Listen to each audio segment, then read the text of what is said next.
יסוף מאחור, הרים רגדו כאלים, גבעות כבני צאן.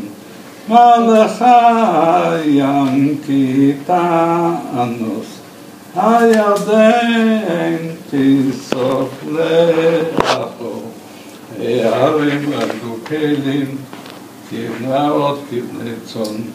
מלפני אדון חולי הארץ, מלפני אלוהי יעקב, החפצו הגמיים, אוי חלמיש למיינו מים. עוד פעם סבא. מוטלה, את הפתיחה אין לנו, עוד פעם, בוא, את ההתחלה, איך המלודיה של ההתחלה? צאת ישראל ממצרים. יש לו קצת שרידות. זה מה שיפה. שים. מה, עוד פעם? כן, עוד פעם, אני רוצה לשמוע את המלודיה. צאת ישראל ממצרים, בית יעקב מעם לועז, הייתה יהודה לקודשו, ישראל נמשלותה. הים ראה וינוס, הירדן יסוף לאחור, ההרים רגדו כאלים, גבעות כבני צאן. מלך הים כי תאנוס, הירדן תיסוף לאחור, ההרים רגדו כאלים, גבעות כבני צאן. מלפני אדון חולי הארץ, מלפני אלוהי יעקב, החפצו הגמיים, וחלמיש למיינו מים.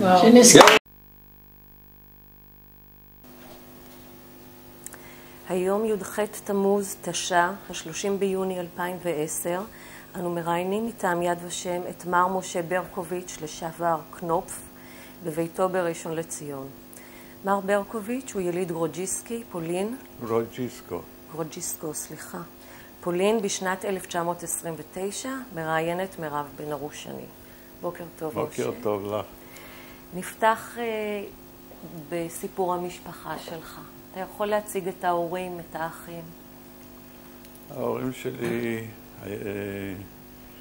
אבא היה איש מודרני, והאמא הייתה מבית עדוק מאוד. מה השמות שלהם? חיים. חיים?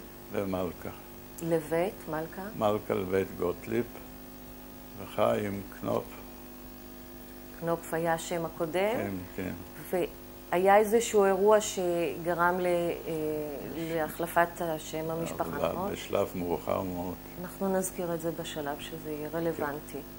כרגע אתה נולד לחיים קנופ, ואתה אומר שהוא איש מודרני, ואמא... אמא הייתה אישה מלומדת, שזה בתקופה היא משהו יוצא מן גדר הרגיל, אבל בית דתי מאוד. היא באה מבית דתי ומלומדת. איך מסתדרת הסתירה הזאת? עד היום לא יודע לפתור את החידה הזו. היא ידעה קצת גרמנית, למדה בבית ספר פתוח, שבדרך כלל אנשים לא למדו בתקופה ההיא. איך זה בא לידי ביטוי, הלמדנות שלה כאישה? הלמדנות שלה שהיא ידעה לקרוא, למשל בגרמנית, ולכתוב בגרמנית.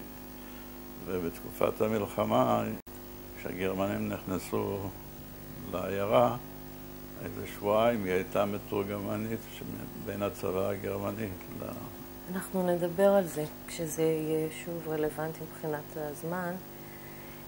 אבל בבית יש איזו תחושה של בית מלומד שאתה גדל בו? בהחלט. שהלימודים הם ערך חשוב? בהחלט. מאוד דחפה שתמיד נלמד, בשביל זה הלכנו גם לחדר וגם לבית ספר כללי. זה היה חריג שילדים הלכו לבית ספר כללי? מעט מאוד יהודים הלכו לבית ספר כללי. היהודים באזור שלכם היו יותר חרדים? יותר חרדים, כן. כלומר, מבחינת הייתה חסידות.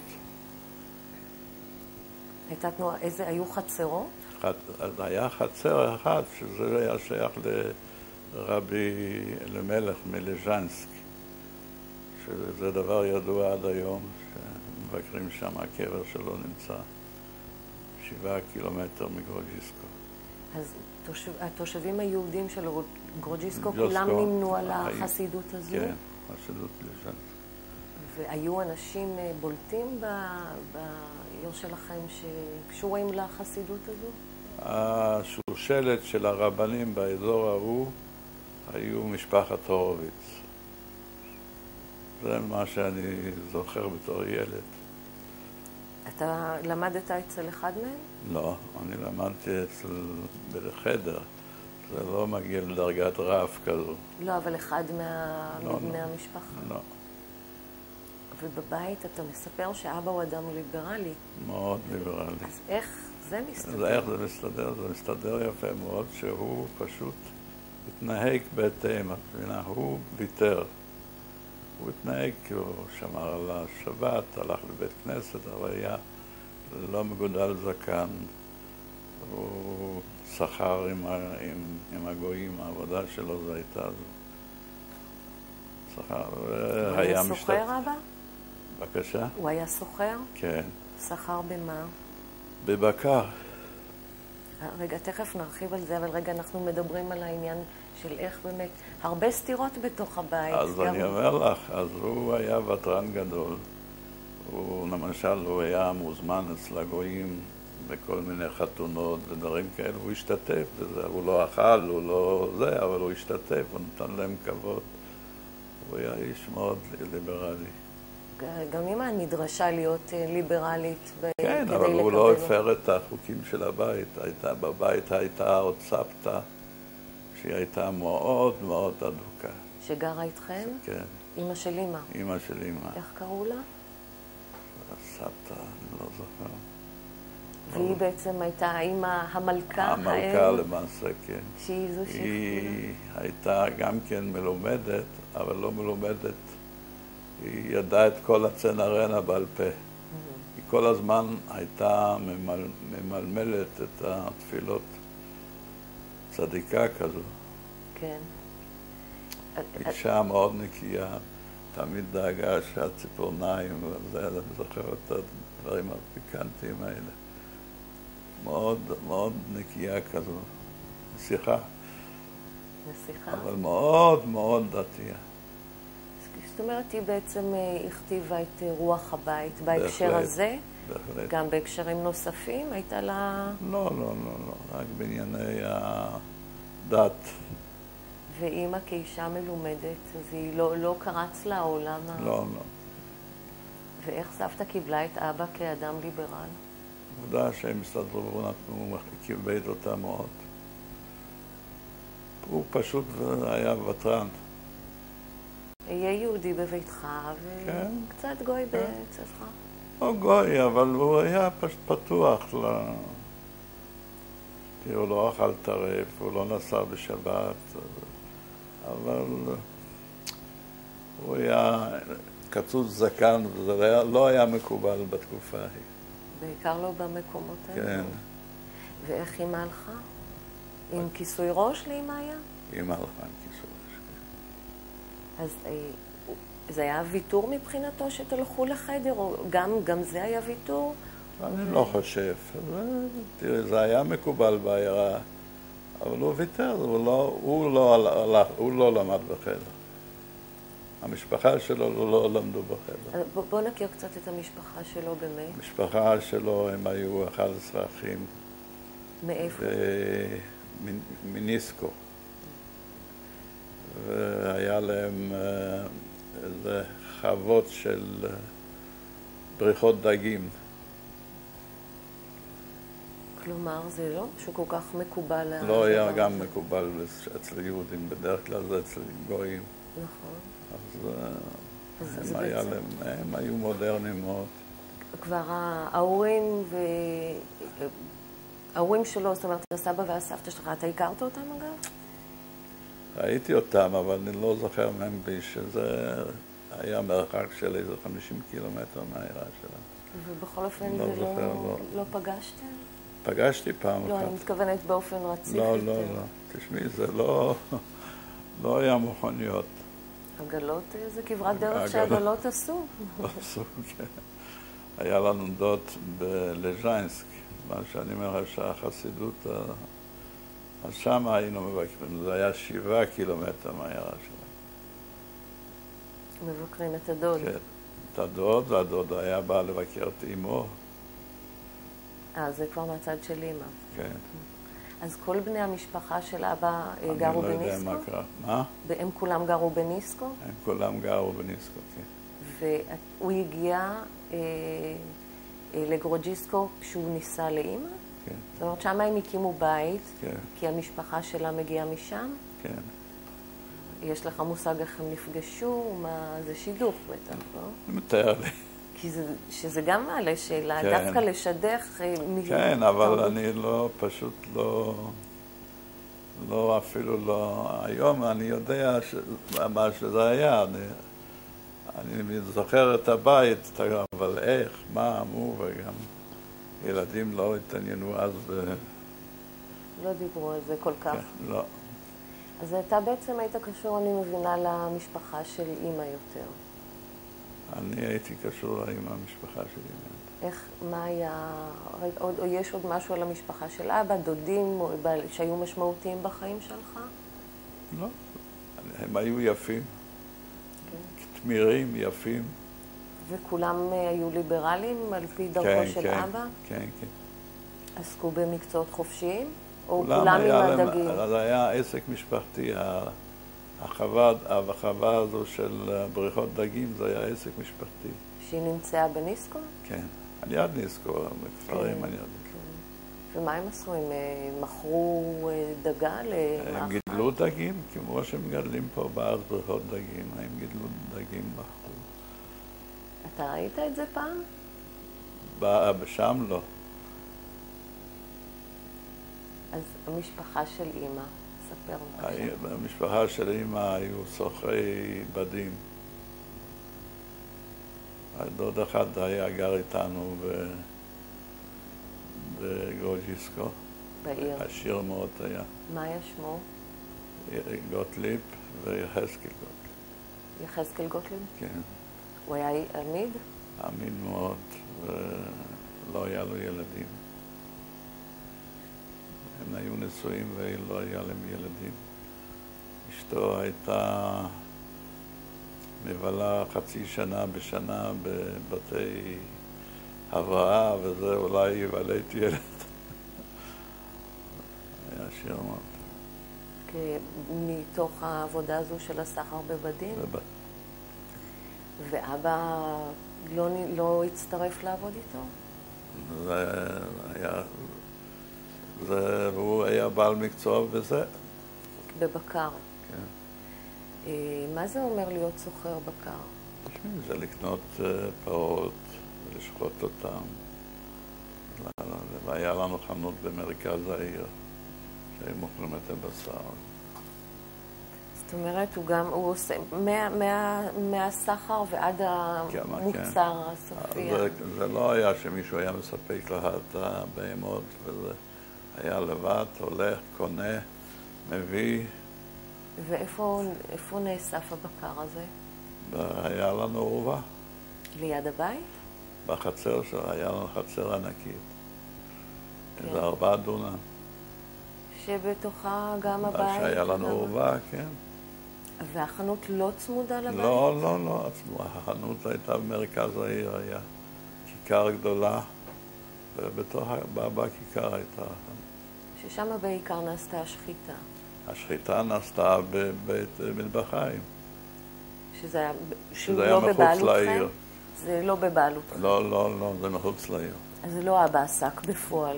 לא. הוא לא היה שוחט, לזה אני מתכוונת, לא, שזה מקצוע עם משמעות... לא. אז החצר הזה שבתוכה, מה עוד יש שם?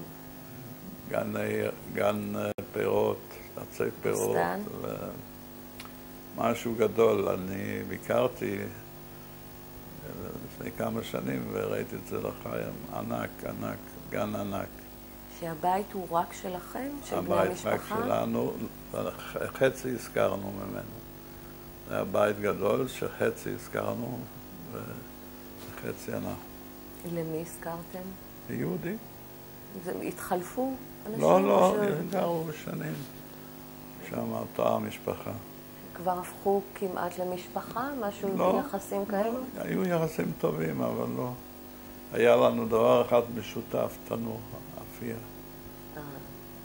הבית התחלק ככה שהיה כניסה, עלייה במדרגות, זה אני זוכר, כניסה, והיה צד ימין הם, צד שמאל אנחנו, הייתה מרפסת לפני זה, ואחר כך הפרוזדור חצה את התנור היה שם בפרוזדור, וזה אחר כך המשיך לגן.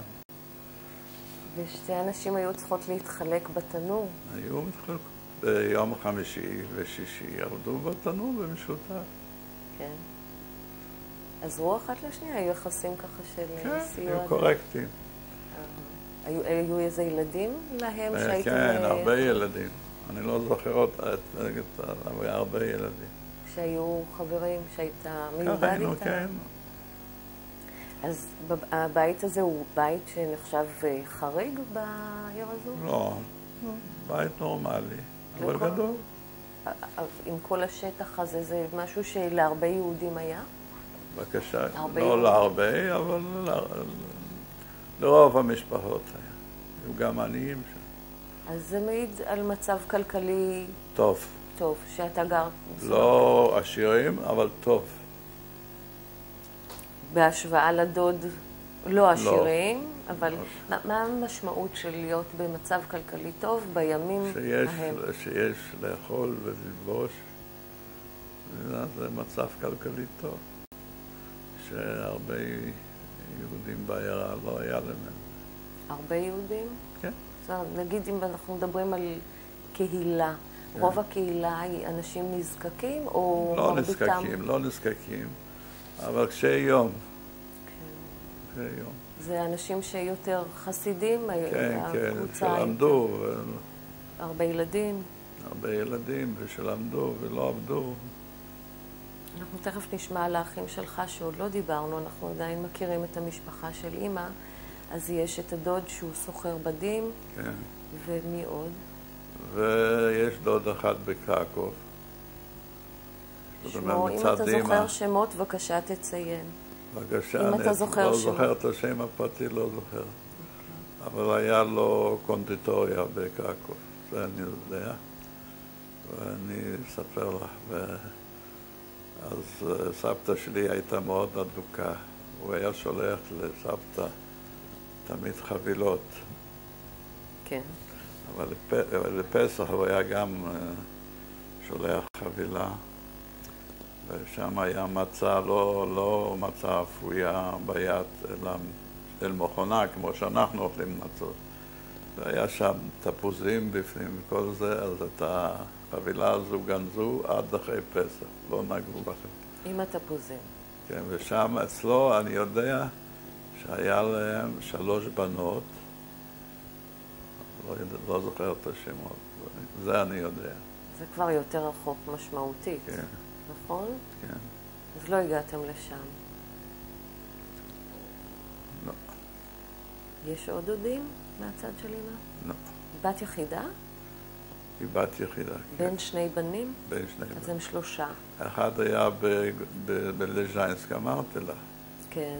ואחד היה לא, אז זה 4. לא, זאת אומרת 3 אחים. 3 אחים ואחות. כן. אז למעשה אתה גדל עם סבתא, מבחינת המשפחה של אמא זו סבתא. סבתא הייתה אישה, משהו. היית קשור אליה? כן. היא נדדה איתנו הרבה זמן. האבא היה נושא אותה על הכפיים. הייתה אישה בוגרת מאוד וחולת לב. נשא אותה הרבה זמן עד לבוב, שם היא נפטרה. אנחנו נגיע לזה כשנדבר באמת על גירוש. אתה הזכרת שהיית תלמיד בחדר. כן. זאת אומרת, הסביבה שלך היא סביבה של יהודים. ואתם גרים באזור שהוא יהודי? לא, לנו היה שכן מצד שמאלנו שהוא היה נוצרי. היה להם חנות לפרזול. עד היום החנות שלו קיימת. הוא היה מגדל חזירים בחצר. לא. ואיך יחסי השכנות היו? קורקטיים. למשל עכשיו שאני ביקרתי שם, אני למדתי איתו בבית ספר, באותו כיתה, עם הבן. אפילו כוס מים לא הציע לי. ודבר ראשון הוא אמר שאת השטח הזה של הבית עם הגינה וזה הוא קנה. מתי הוא קנה? הגייט אמר לו, הוא לא בא לקחת. זה החרדה שבאים לקחת. כן. זאת אומרת, זה עכשיו קרה? בביקור עכשיו? כן. אחרי כל כך הרבה שנים. כן. וזה ביקור ראשון. זאת אומרת, זה פעם ראשונה שאתה פוגש. פעם ראשונה, כן. אני זכרתי אותו, הלכתי איתו לאותו כיתה. זה מאפיין את היחס שאתה זוכר? של פולנים, כן. כשאתה למדת בחדר, כמובן, פחות נחשפת נכון? כלום לא, בחדר היינו רק יהודים. לא, אבל אתה עובר ברחוב. ברחוב, לא, אבל בעיקר אנחנו הרגשנו את האנטישמיות מצד הילדים בבית ספר. כלומר, רק כשהגעת לבית ספר? כן. בגיל 7 התחלת? כן, כן. אז הסיבה שהלכת לבית ספר, אתה אומר, הנושא הזה של השכלה בבית היה חשוב? נכון. ולא היה בית ספר מטעם הקהילה? לא. מי שרצה ללמוד חייב ללכת? או בחדר, או שאחר כך בהמשך בישיבה או משהו. לכם בחרו מסלול שהוא יותר פתוח? כיוונו אותך? כלומר, בהחלט, אני לבד לא החלטתי. ההורים כיוונו אותי כאן. הייתה הרגשה בבית שללכת יותר פתוח. כן. אז אבא השפיע. שצריך ידע. בוא נשמע על האחים, כי לא הזכרנו עדיין. האחים, האח הגדול, תראי, הרבה אין לי מה לספר. היה לנו אחות גדולה. האח הגדול, אחות שתורה שהיא לא מופיעה, לא בתמונה או לא. היא התחתנה והיא עברה לעיר עוז ודוב. מה היה שמה? שמה היה, תכף אני זוכר, אני זוכר אותה במואמה, לא זוכר. הפרש גילאים כל כך גדול ביניכם? כן. בן כמה היית כשהיא עזבה? אני חושב שהייתי בן 3 או משהו. כמעט לא הכרת אותה. כמעט שלא, אבל ידעתי שיש לי אחות נשואה, היא הייתה מתכתבת, זה היה איזה 50-60 קילומטר מהעיירה שלנו. פרצה המלחמה, אבל אנחנו יותר לא נוצר לנו שום קשר איתה. אז אין לך מושג מה לה בגורלה. ואני גם לא זוכר את שם המשפחה שלה. כדי לברר. כן. היא אף פעם לא באה לבקר עם הילדים שלה או... לא זוכר. אז אחות ועוד? אחות. לא זוכר. אבל האח הגדול, הוא נדד איתנו ברוסיה. מה היה שמו? יחזקאל. עד שהגענו לסמרקנד. שם אותו גייסו לעבודה של הצבא האדום. אנחנו נדבר שוב בהקשר כשנגיע יותר מאוחר. עוד לפני המלחמה אתה גדל עם יחזקאל, עם מי עוד? שרה, אחותי. והאח הקטן שמוליק. 4 ילדים? כן. בבית במצב טוב. במצב? שמתפרנס. בית טוב זה נקרא שאין מחסור. לא היינו עשירים, אבל לא היה מחסור. אחותך גם יצאה ללימודים? היה בית יעקב? היא למדה בבית יעקב, ואחר כך הלכה לבית ספר. גם לבית ספר. כולנו למדנו. אז אנחנו... רק שמוליק, אני חושב, לא הגיע לבית ספר. לא הספיק? לא הספיק. אנחנו הזכרנו את הבית ספר בהקשר גם של אנטישמיות, שאתה אומר, בכיתה למדת עם אותו שכן, ושם נתקלת לראשונה באנטישמיות? כן, זאת אומרת, תשמעי, מפה ושם, מפעם חטפתי איזה מכה שם. אנחנו בכל אופן הגענו על עצמנו עם הידיים על הראש תמיד. אבל בעיקר הייתי בין הרבה שקוצים, את מבינה, בין הרבה נוצרים. והתחיל עם הסיפור עם התפילה של כל בוקר בבית ספר. הם היו מתפללים ואנחנו היינו עומדים עם ידיים בדום, אבל הם ראו את זה כאילו שאנחנו... מתגרים או... לא מתגרים, אלא יש לנו פריבילגיות. במובן הזה. כן. אתה חושב שזה על הרקע הזה? או שאולי משהו מהבית, שיהודים היו... הרקע הדתי וכזה. או שלמשל הם היו אוכלים את הסנדוויץ' שהם היו מתגרים איתנו, שהם אוכלים כזה לחם, חתוך חסים בתוך הלחם. בור, מכניסים נקניקייה, ואומרים, יהודי, תראה מה אנחנו אוכלים, מה אתם אוכלים. אז איך אתם, כמה ילדים יהודים נגיד, כדי להבין אם אתה היית במיעוט מספרים? 8 ילדים היו בכיתה. 8 יהודים? כן. בכיתה של כמה ילדים? בערך 30. אז אתם מיעוט מספרי. מאוד. ואיך, מה ההנחיה בבית לדבר הזה? ללמוד. כלומר, לא להתייחס לזה? לא. לא להשיב מלחמה? גם המבוגרים לא התייחסו לזה. זה גורל. זה היה גורל, כן. יהודים לפלסטינה, זה היה גורל. איך אתה מסתכל על זה היום, על הגישה הזאת? תשמעי, בשביל זה אני אמרתי לך, שנהפכנו מהר מאוד לאידיאליסטים ממדינה שלנו, והיינו מוכנים להקריב הכל בשביל זה. על הרקע, זאת אומרת, אתה מדבר בעצם על... על הרקע הזה, כן. מה שעשית פה בארץ, שהיה מענה על מה שקיבלת שם. נכון, בדיוק זה. אבל אז זה חלק... תראי, גם הייתי שואל, היום לא שואלים את זה, אבל אני הייתי שואל, איך היהודים הסכימו ללכת ככה כמו קיצון לטבע? זו הייתה שאלה שלי שהתפקרתי. אז זה חלק כן? מהדברים שגרמו לך? התחלתי להבין את זה. כשנודע לנו על השואה, על המחנות, על המשרפות וכל זה. זה חלק ממה שגרם לך להתפקר? להתפקר, כן. בשלב שנים אחרי המלחמה למעשה, נכון? לא. אני אומר לך, ב-48 התפקרתי. אז זאת אומרת... 3 שנים. 3 שנים, זה לא קרה. אבל זה אחרי הרבה דברים שעברת. נכון. אז אתה הולך לבית ספר, יש איזה שהן תנועות נוער הייתי בתנועות נוער בני עקיבא. ושם מה התכנים היו?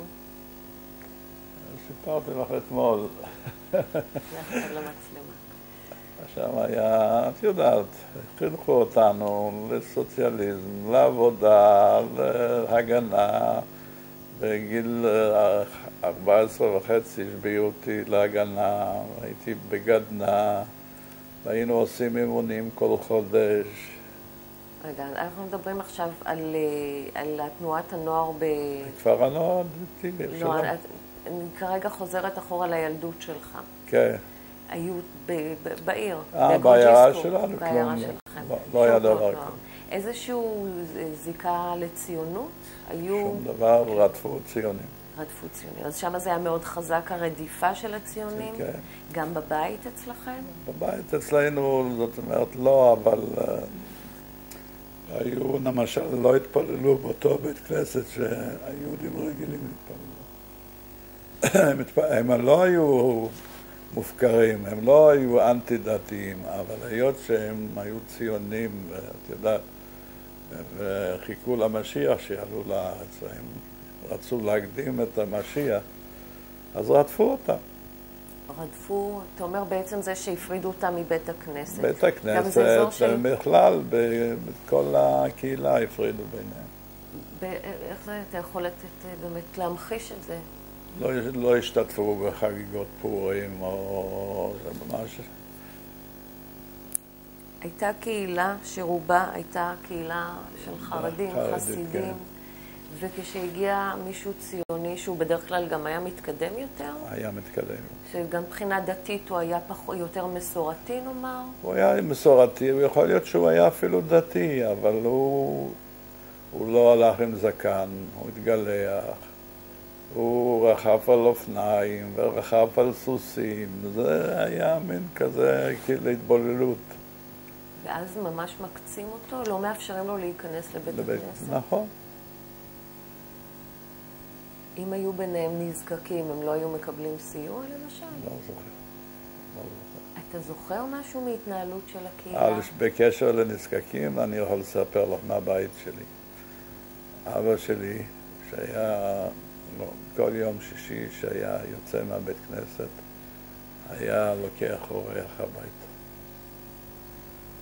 היה דבר כזה שעל יד הבית כנסת היה מין אכסניה, שהיו באים עניים ביום חמישי, שישי, מתאכסנים שם, ומעבירים את השבת שם. היו מתפללים בית הכנסת, אנשים קרועים, בלויים. אבא שלי, זכרונו לברכה, לא היה פעם אחת שהוא יוצא מבית הכנסת ביום שישי שלא יביא אורח הביתה. היה מאכילים אותו כל השבת. זה מה שאני זוכר.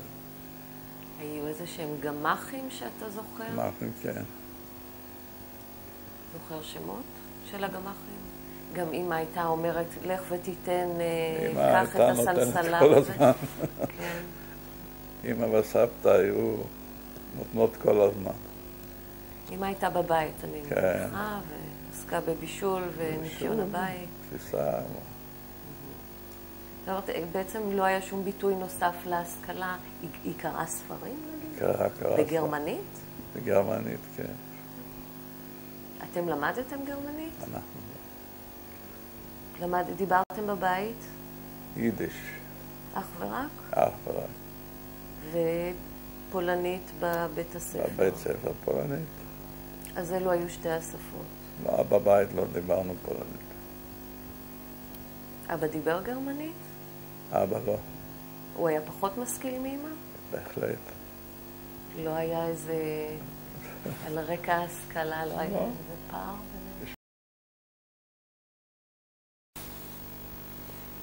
אתה אומר צווים, אז קודם כל אתה באמת, יש איזה משהו יוצא דופן באופן שבו הם לוקחים את הרב?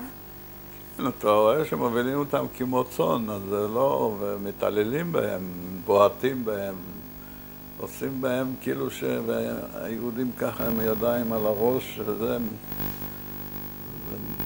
תמונות זוועה.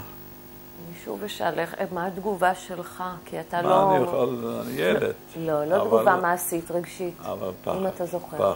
פחד. בהחלט. פחד. ודאגה לאבא כמו שציינת. דאגה לאבא ודאגה לאח היותר גדול. בן כמה הוא היה בשלב הזה? הוא היה בן 13. הוא חגג בר מצווה? בבקשה. הוא היה בר מצווה? כן. ומה דאגה? כי הוא היה, זה היה קבוצת גיל שהיה מסוכן? הם גיסו לכל מיני עבודות, גם נערים ויהודים בהתחלה. אתה מדבר על עבודות בתוך העיירה. כן. אנחנו לא מדברים על תקופה ממושכת אגב, נכון? לא, אנחנו היינו שבועיים איתם. וכבר בשבועיים האלו, איזה צווים? אתה ציינת צווים. מיני צווים על רכוש, על זה. מה? סיפרתי לך, האמא שלי הלוא הייתה מתורגמנית שלהם. היא תרגמה בין המפקדה הגרמנית לעירייה. שזה ביוזמתה? לא ביוזמתה, הם חיפשו מישהו שיודע לדבר גרמנית. והיא הייתה יחידה? היא הייתה יחידה. כפו עליה את זה? לא כפו, אבל... אני שואלת כי זה מקום לא ברור. לא כפו עליה, אבל הם שאלו, זאת אומרת, הם התעניינו מי מדבר גרמנית, ואמא דיברה גרמנית. אז העירייה הציעה אותה, והיא תרגמה את הצווים שהם הוציאו וכל זה, היא תרגמה לפולנית. אבל גם נועלו שיחות, היא דיברה איתם? דיברה איתם, כן. אוקיי, אני שואלת כי יש פה בהחלט מקום, זה יכול להיות מקום שאפשר לנצל אותו. יש לי קשר איתם, אני יכולה להביא אותם, לפחות לדאוג למשפחה שלי. לא, היא לא חשבה בכיוון זה אפילו. לא חשבה בכלל בכיוון. היא מילאה את הפקודות, זה הכל. וגם לא הייתה תחושה מאוד לא נוחה להיות במקום הזה שהיא עוזרת לה? לא, זה עוד לא היה. לא. עוד לא היה. אז יש... לשיתוף פעולה, לא, עוד לא היה. אז מה יש עם רכוש, אתה אומר, צווים למסור רכוש? כל מיני צווים למסור רכוש, למסור בהמות, למסור בדים, למסור זה, כל הדברים האלה. לאט לאט הם החרימו את רוב הרכוש. לאן הכל נלקח ומי דאג לאסוף את זה? הגרמנים. החיילים? בשיתוף פעולה עם פולנים. מי הפולנים? אזרחים? אזרחים. באופן ספונטני, כן, משהו... כן. היו שם אנדקים שאתם כבר נתקלתם? לא יודע מה זה אפילו. לקבוצות... לא, זה בהתחלה לא היה. לא, הם היו עוד... אוקיי. אז זו התארגנות ספונטנית שאנשים שפתאום מאפשרים לעצמם... חיכו גם ליום נקמה. מי חיכה ליום נקמה? הפולנים השכנים שלנו, שראו בנו אוכלי חינם, כן. אז במעמד הזה האנטישמיות יוצאת הרבה יותר חזק. נכון. הם עוד לא ערים לזה שיש לכם גורל... לא, הם פשוט שמו עין על הרכוש של היהודים. והם גם בוזזים? בזזו, בטח. כלומר, הם אוספים לאן זה הכל נאסף, אתה יודע? אבל לידיים פרטיות שלהם, הפולנים לידיים פרטיות שלהם. בא אדם, אליך, אני שואלת אם זה באמת התמונה, אם זו התמונה. מגיע אדם אליכם הביתה, הוא בא כביכול במיטה הגרמנים, לוקח את הגרטל היפה שלכם, קריסטל, ושם אצלו בסלון. בבית. והכל היה פרוץ. היה פרוץ, כל אחד עשה משהו. אתה זוכר סיטואציות כאלה אצלכם בבית? בהחלט. אתה יכול לספר? כן. לנו היו כל מיני כלי קודש, סבתא. אז נכנסו פולנים, ואספו את זה. פשוט פורצים את הדלת. לא פורצים את הדלת, הם נכנסים בלי לפרוץ. כשהיינו בבית, כשאנחנו היינו בבית. אני מבינה, פריצה כלומר להיכנס ולא לדפוק אפילו, וזה לא, לא, לדפוק בדלת לא שום דבר. אבא שלך הסתתר כשהוא היה בבית? אבא שלי לא היה בבית. איפה הוא הסתתר? הוא היה בעבודה. היה בעבודה. אני שומעת, כן. עבודה בגיוס. אוקיי. זאת אומרת, מהרגע הראשון בעצם... כן, זה למחרת תקף הם גייסו אנשים. לעבודת כפייה ברחובות. שתוך כדי זה גם... ביצורים. לביצורים? להמשך הביצורים, או סתם לטאטא רחובות כחלק מההשפלה? לא, לא. ביצורים. ושם זה היה, הם שם השגיחו עליהם החיילים? הגרמנים, כן. אז אתם בלי הגנה. בלי הגנה. אתם בבית עם אמא, סבתא, אח הגדול, אחותך, אתה ושמוליק. מה אתם עושים? עושים? מפחדים. יש איזו תקווה למשהו? אני אומר לך, הסבתא כל הזמן התפללה. מבינה? שהתקווה תבוא מלמעלה. ואמא שהייתה קצת אולי יותר רציונלית? בכתה. ועכשיו ההתארגנות שקודם התחלתם, עכשיו כבר ממש אספו שקי, הכינו שקי, מזוודות, תרמילים? מזוודות, שקים. מה שמו בפנים? את הקסתות, דברים כאלה, כיסויי מיטה, שזה היה נחשב לדבר יוקרתי, זה היה עשוי מבדים מיוחדים. דברים האלה, והרכוש הזה סחבנו באמת עם כל הנדודים שלנו. עוד מבינה? כן. זה חלק מהתכשיטים. וזה פרנס אותנו. לך נתנו משהו? בטח, כסת. יודעת מה זה כסת? כן. זה היו קסתות אבות. כל ילד סחב כסת. אבל לא התמינו לך בבגד איזה תכשיט, אם תצטרך. בילדים לא. הם דאגו לשמור שלא כל כך, כאילו דאגו להרגיע אתכם, או שהייתם חשופים ולא היה בכלל? לא, היינו חשופים בדיוק, כמוהם. ואבא יוצא באיזה שעה ביום? מוקדם בבוקר, חוזר מוקדם, מאוחר בערב.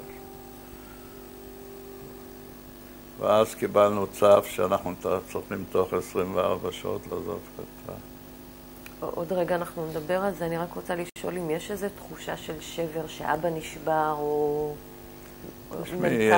ראיתי את אבא גם בוכה. בטח שיש שבר. צריך לעזוב את הבית וזה. זה עם הגירוש. כן. הגירוש הזה הוא בהסכם, הוא בעקבות הסכם מולוטוב-ריבנטרופ. לא. אלא? על הגירוש שלנו בתור יהודים, גרשים אותנו מהעיירה שלנו, שאנחנו נעבור לצד השני של פולין. שמעבר לסן? לעבר לסן. אוקיי, אתם הייתם בצד מערב, והייתה חלוקה. אנחנו לא היינו צריכים ללכת הרבה, זה 20 קילומטר. אוקיי, אנשים באמת מהעיירות במערב הסן עברו מזרחה בעקבות החלוקת פולין. נכון. אז זה הגירוש. היה בכלל קשר ביניכם לבין עיירות אחרות? עיירות האחרות? כן. שום קשר. לא ידעתם אם זה גורלכם או גורל כולם, כל היהודים. תיארנו לנו שזה, אבל לא, שום קשר לא היה ביניהם. לא היה קשר טלפוני, לא היה קשר. אז אתם מגורשים תוך 24 שעות? תוך 24 שעות הלכנו ברגל, כמובן שאי אפשר להשיג תחבורה, לא עגלה, לא סוס. הלכנו עם הסבתא הזקנה, סנטימטר, הגענו לנהר. אנחנו מדברים על עדיין ספטמבר, סוף ספטמבר. כן, הגענו לנהר. כן. והנהר הזה היו, איך קוראים לזה, רפסודות שהביאו את לא היה אוניות או זה, רפסודות. כן. הביאו את האנשים לצד השני, ואני זוכר מעשה שעד היום אני לא שוכח את זה, שאומרים כל הגרמנים היו אז לא טובים. אני זוכר מעשה של גרמני צעיר, שהסבתא הייתה זקנה מאוד, הוא העלה אותה, לקח אותה בידיים, הרים אותה והעלה אותה לרפסודה. היו עוד אנושיים. וזה היה מקרה יוצא דופן? יוצא דופן, כן.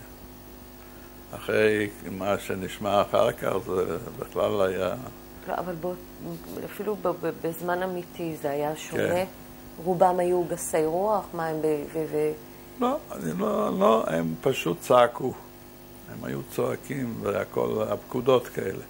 והחייל הצעיר הזה, הוא ראה שיש פה אישה זקנה, הרים אותה, העלה אותה על רפסודה. זה מעשה שאני לא יכול לשכוח את זה. בת כמה היא הייתה לפי דעתך? אני חושב שזה 80. לתקופה איזה גיל מופלא. לא יודע אם הייתה בת 80, אבל היא הייתה זקנה מאוד. והייתה חולת לב הייתה. וכשאתם גורשתם, אז ליוו אתכם חיילים את הדרך? בטח. או שכל אחד היה צריך באופן ספונטני להגיע? לא, אבל ליוו אותנו חיילים. כלומר, דרשו מכם קודם להתייצב באיזשהו מקום ושם יצאתם כשיירה? כן. אתה יודע אם אנשים התחמקו מהגירוש הזה? או... לא חושב שמישהו הצליח לתחום. אגב, אתה יודע, בדיעבד אנחנו יודעים שזה לטובה, אבל... כן, אבל לא יודעים, לא יודע, בתקופה ההיא עוד לא היה מדובר על פרטיזנים, על יערות, מבינה? זה עוד היה הכל חדש. ועברתם את הנהר? כן, הגענו לעיר שקוראים לה פשמיש, ושם הוסענו בבתי ספר. מי ארגן את זה? הקהילה היהודית בעיר הזו. הם קלטו אתכם. קלטו אותנו. כמה אנשים יש לך הערכה של איזה כמות אנשים מדובר? שהייתם בשיירה הזו? לא, מכל העירה שלנו, 800 משפחות יהודיות. אבל לשם הגיעו פליטים מעוד ערים, והיה המון פליטים ברחובות. מה הקהילה קולטת? מי שמגיע ראשון מקבל מקום לחיות בו? כן. אנחנו מדברים על לקראת חורף. נכון. כמה זמן הייתם שם בסך הכל? לא הרבה זמן. והקהילה הכסנה אתכם הכסנה אותנו, דאגה לנו למינימום מזון שהיה, אבל היה לנו לא טוב. למה? ואבי בכלל יצא מדעתו. הוא היה רגיל לעבוד לזה, ופתאום הסתובב ללא מעשה, חיפש עבודה, הוא לא הרגיש טוב עם הנושא הזה. הוא היה רגיל להיות פעיל. זאת אומרת, עצם היותו פליט, זה מה שהשפיע. אגב, כשאתם עזבתם את הבית, אתם נעלתם את הדלת? איך זה? ונתתם את המפתח למישהו? לא. זה לא זוכר, נעלנו, אבל מפתח בטח לא נתנו. וכשהסתכלתם אחורה, אולי ראיתם מי משתלטים על הבית? שגם זה לא עניין. כבר לא עניין. זה פשמיש או לא פשמיש, המעמד של אבא כפליט, זה מה שהיה משמעותי. זה מה שהוא החליט, זה החליא אותו. ממש איבד את האישיות שלו. בשלב הזה? לא, זה החלק הראשון שהוא איבד את הביטחון העצמי שלו. ואי אפשר היה למצוא, אני מתארת לעצמי, עיסוקים שום דבר לא. כי זה היה גדוש פליטים? הכל מלא פליטים. ומה עם התנאים הפיזיים, אתה יכול לספר? מה אני יכול להגיד לך? על הרצפה, בבתי ספר, ללא תברואה, סירחון, קינים. זה היה כל כך לא טוב. את מבינה, אני הייתי ילד, אז לא הבנתי, אבל לאנשים בוגרים כמו אבא שלי, הוא היה איש חזק כזה, בריא, ואהב להתפרנס. אני אומר, הוא קיבל, אני זוכר, משהו כמו שיגעון. איך זה בא לידי ביטוי? בהתנהגות שלו. פתאום נעשה צעקה, אלים. ואמא, היא החזיקה את המשפחה ביחד? כן. היא גם הייתה ככה, ניסתה איכשהו להחליק את העניינים, והסבתא הייתה אומרת לו, חיים, יהיה טוב, חיים, יהיה טוב. אבל הוא היה... זה לא אבא שהכרת? לא. נעשה אלים כלפיכם, אתה אומר? לא כלפינו, הוא היה אלים חיצונית, גם לא אלים בפיזית, הוא היה אלים בדיבור. ואיך אליכם הוא התנהג? די בקביעות. אתה זוכר את התגובה שלך לזה? התגובה שלי, תשמעי, זה לא אותו אבא. זה היה אבא אחר. זה השבר הראשון שציינת בשריפת בית הכנסת, ואחר כך להיות עד להשפלות, ועכשיו הגירוש, ואתה מאבד את האבא שאתה מכיר. ממש. אבל זה לא נגמר בזה. והמשכנו לנדות כמובן, וכל הזמן זה החריף. אז אז בעצם כבר לא היה קשר יותר כל כך? היה קשר, אבל זה לא היה אותו איש, אותו בן אדם. אתה לא ניסית ככה להתרחק כדי לשמור על עצמך? לא היה לנו מקום להתרחק, היינו כל כך צמודים. אתה יודע, לא פיזית. מה? לא פיזית. כן. ואיך אימא תפקדה? אימא לקחה את ההגה לידיים. זה משהו שהיה באיזון במשפחה קודם, שאימא היא דומיננטית יותר? כן. היא דאגה לו והיא עודדה אותו, וגם הסבתא. כמה זמן הייתם בבית שמש? אני לא זוכר בדיוק כמה זמן, אבל אני יודע דבר אחד, שהיה רישום,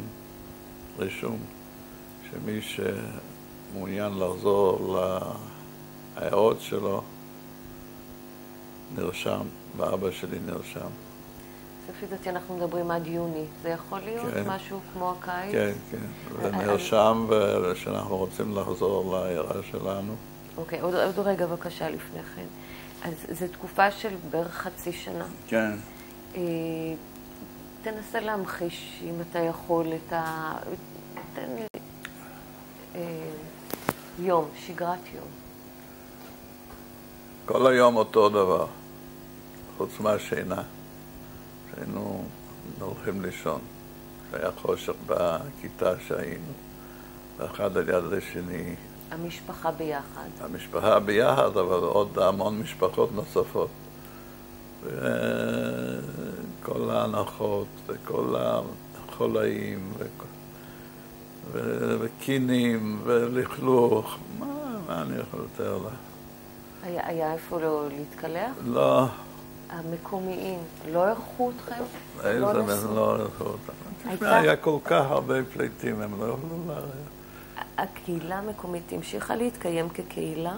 הקהילה המקומית? כן, היהודית. הם עזרו לנו באוכל או בדברים כאלה, אבל שיכניסו אותנו הביתה, להתרחץ או דברים כאלה. זה עד כאן. אנחנו מתרחצים בכל מיני גומות של מים, עד כמה שהיה אפשרי. ואיפה אכלתם? אני אומר לך, הקהילה סיפקה לנו כל מיני... לא, אבל איפה? היה מטבח? לא, במקום, בבית הספר כל אחת עם אחת, אחד לחם שלו עם אחת. התחיל רעב בתקופה הזו כבר? היה רעב גדול, כן. כבר בתקופה הזו? בטח. אז פשוט נמצאים יום שלם או שאתם יוצאים, משוטטים? ילד גם יכול לראות בזה סוג של הרפתקה. זה לא מה שהיה. לא. ואתם משחקים בכלל? משחקי ילדים? אני חושב שלא. לומדים בטח שלא? אני יודע שאני עמדתי מתחת איזה גשר, ומכרתי סיגריות, זה אני זוכר. יוזמה שלך? לצבא הרוסי. אני לא זוכר אם זה יוזמה שלי או יוזמה של האמא, בכל אופן מכרתי סיגריות. ואחיך? הגדול יותר? לא. זה רק אתה? רק אני, כן. ראיתי אם זה היה מביא כמה גרושים הביתה. כלומר, היה עוד צורך להתפרנס כדי לקנות אוכל? לא, קצת, לעזור קצת. באמת כדי לקנות אוכל נוסף על מה שהקהילה סיפרה? כן, כן. אוכל, למשל, אני נשארתי בלי נעליים. הם צריכים לקנות לאיזה נעליים ישנות, אבל גם זה עלה כסף. איך קולטים אתכם הגויים בעיר הזו? לא היה לנו שום קשר איתם. אבל יש אנטישמיות פה, כמו שתיארת בעיר? אני מתאר לי שכן, אבל אני אומר, לא היה לנו שום קשר. כל הקשר שהיה לנו זה עם הקהילה היהודית. פיזית, אתם גרתם במקום שבו היו מרבית תושבי הקהילה? כן. זה באזור מסוים של העיר. באזור מסוים, בית ספר יהודי גם היה עיר גדולה. כן. היה בתי ספר יהודיים. ולא ניסו להכניס אתכם לבית הספר? לא, זה לא למדנו, הבית ספר לא למדו, תפסו פליטים את הבית ספר. לא, אני שואלת על אולי מסגרות אחרות, לא ניסו ללמד אתכם בכלל? לא, מי דיבר על לימודים, זה לוקסוס. ואז נרשמתם לחזור לפולין. לפולניה, נרשם לחזור לעיירה שלנו. ואז באו הרוסים בלילה אחת. מה הציפייה, או מה המחשבה, או איך, אם אתה זוכר, איך אתה מגיב לזה? שכל כך רע כמו שפה בעיר הזו, לא יכול להיות יותר גרוע, לחזור לפחות לבית שלנו. כלומר, לא שמעתם שום דבר על משהו? לא שמענו עוד על אקציות או דברים כאלה. עובדה שנרשמנו לחזור, ולא אנחנו בלבד, הרבה נרשמו לחזור לעיירות שלהם. אז בא הצבא הרוסי לילה אחת, המיסו אותנו לרכבות מסע.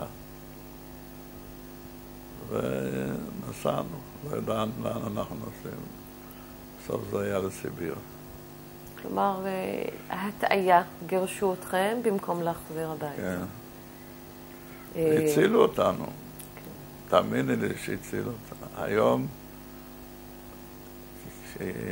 איש שמבין, הצילו אותנו. נכון. לא שהם התכוונו. לא, אני לא יודע מה הם התכוונו. בכל אופן, נסענו לסיביר. מתי אתם מגלים די מהר שאתם לא בכיוון הביתה? אחרי תקופה קצרה מאוד, נסענו כל כך הרבה ימים ושבועות. שבועות שהעיירה שלנו הייתה 20 קילומטר מהמקום הזה. 20 קילומטר מהבית ספר שהיינו פליטים. כן. אז הבנו תקף שאנחנו נוסעים ונוסעים ונוסעים. קרונות מלאים לגמרי? קרונות, אני אגיד לך, קרונות לא היו ככה, בקרונות היו שתי רמפות. שלישון. הדרגשים? דרגשים, כל אורך הקרון, באמצע היה תנור.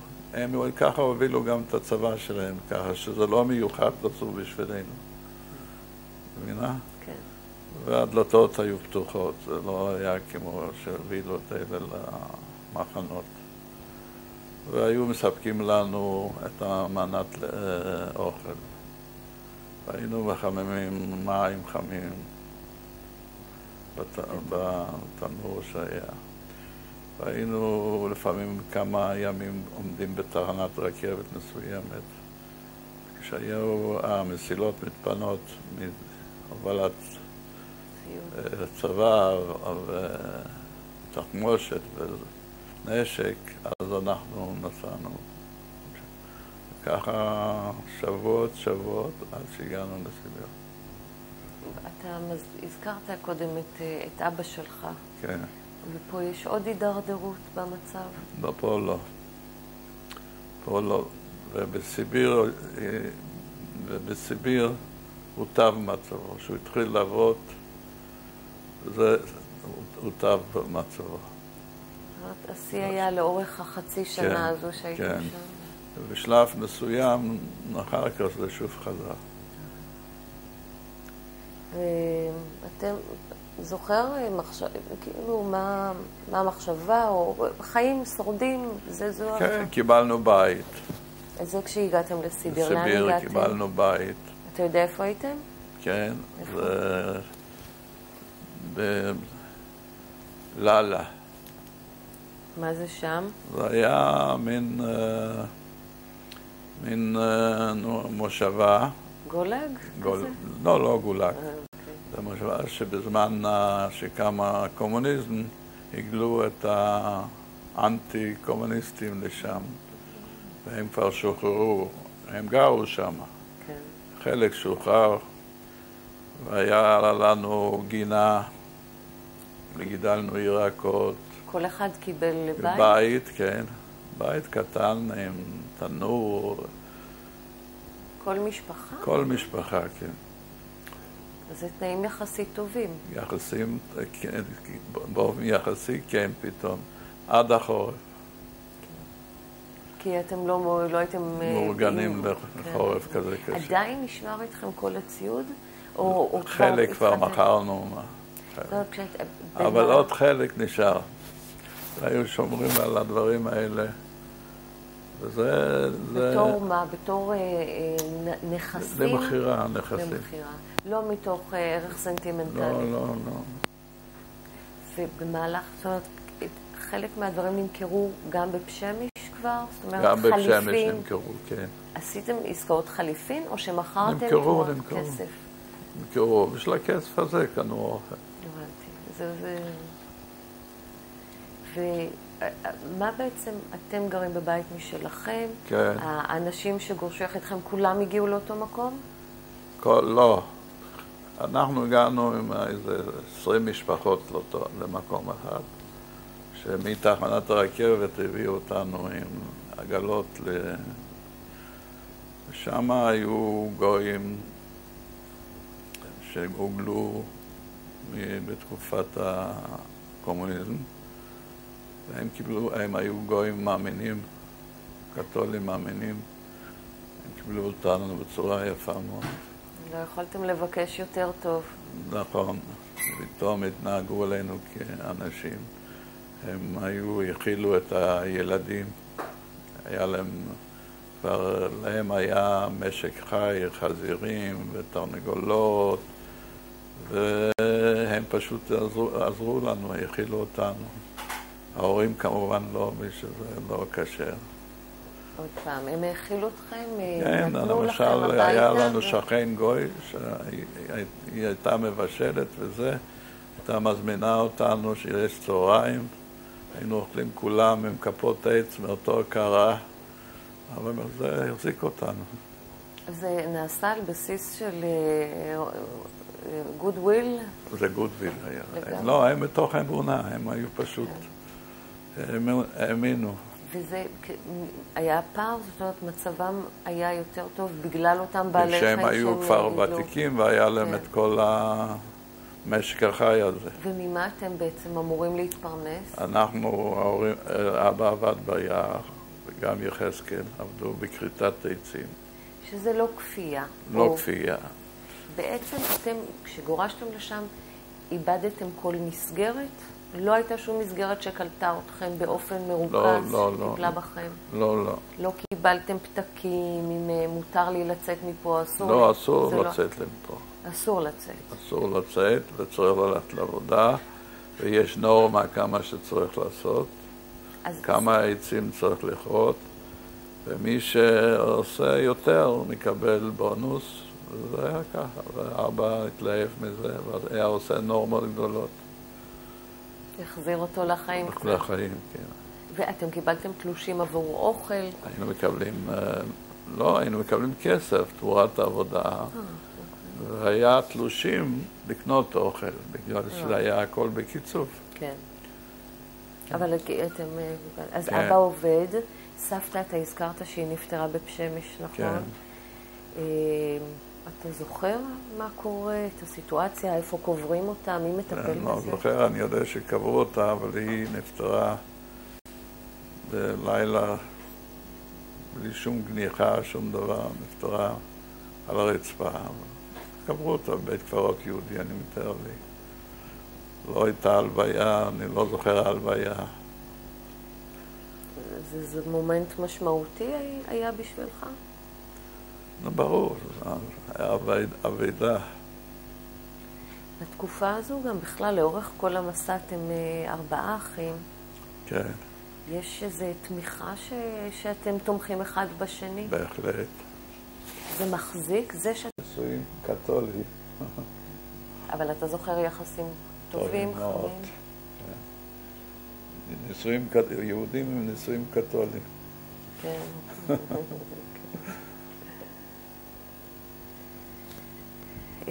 אתה, את בר המצווה שלך לא הספקת לחגוג. בארץ. רק בארץ. דיברנו קצת על קהילה. שוב אני חוזרת, האם יש אנשי מפתח שזכור לך? כן, השירים הם אנשי המפתח. כלומר, הם מכתיבים? כן. הם אלו שעל פי כן? כן. והם נבחרים? לא נבחרים. זאת אומרת, יש ועד קהילה ויש האנשים שבאמת משפיעים? ככה זה עובד? בדרך כלל הרב, הסעודות שהיו מתקיימות אצל הרב של העיר, כן. הלוא כל שבת, זה נקרא שלשידיס, 3 סעודות, כן, וטיש היה מתנהל אצלו. זהו, הטיש מתנהל בשלוש סעודות, זה בין מנחה למעריב. כן.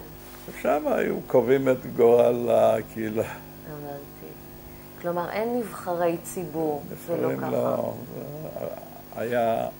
הרב היה קובע. אתה זוכר מי היה הרב של הרב הורוביץ, אבל אני לא זוכר את השם הפרטי שלו. שהוא היה דמות דומיננטית. כן. עכשיו שביקרנו בפולין, הבית שלו עומד, עם אותו צבע, אותו דבר מה שהיה. וכשניגשנו לבית הזה, סגרו לנו את התריסים. אתה לא יודע מי חי שם היום. לא, הגויים סגרו לנו את התריסים. וכשאתה הלכת לבית הכנסת, בית הכנסת לא קיים. יש לך איזה זיכרונות? לא היום, כילד, איזה זיכרונות מבית הכנסת? אני זוכר שהיה קהל, היה מתפללים ברצינות כזה. היה לכם מקום משלכם? המקום שלנו, ברור. אז אבא לא היה איש בולט בקהילה? הוא דווקא ישב בשורות האחרונות. נכון, כדאי לא באמת, אבל מבחינה לפחות מעמד כלכלי.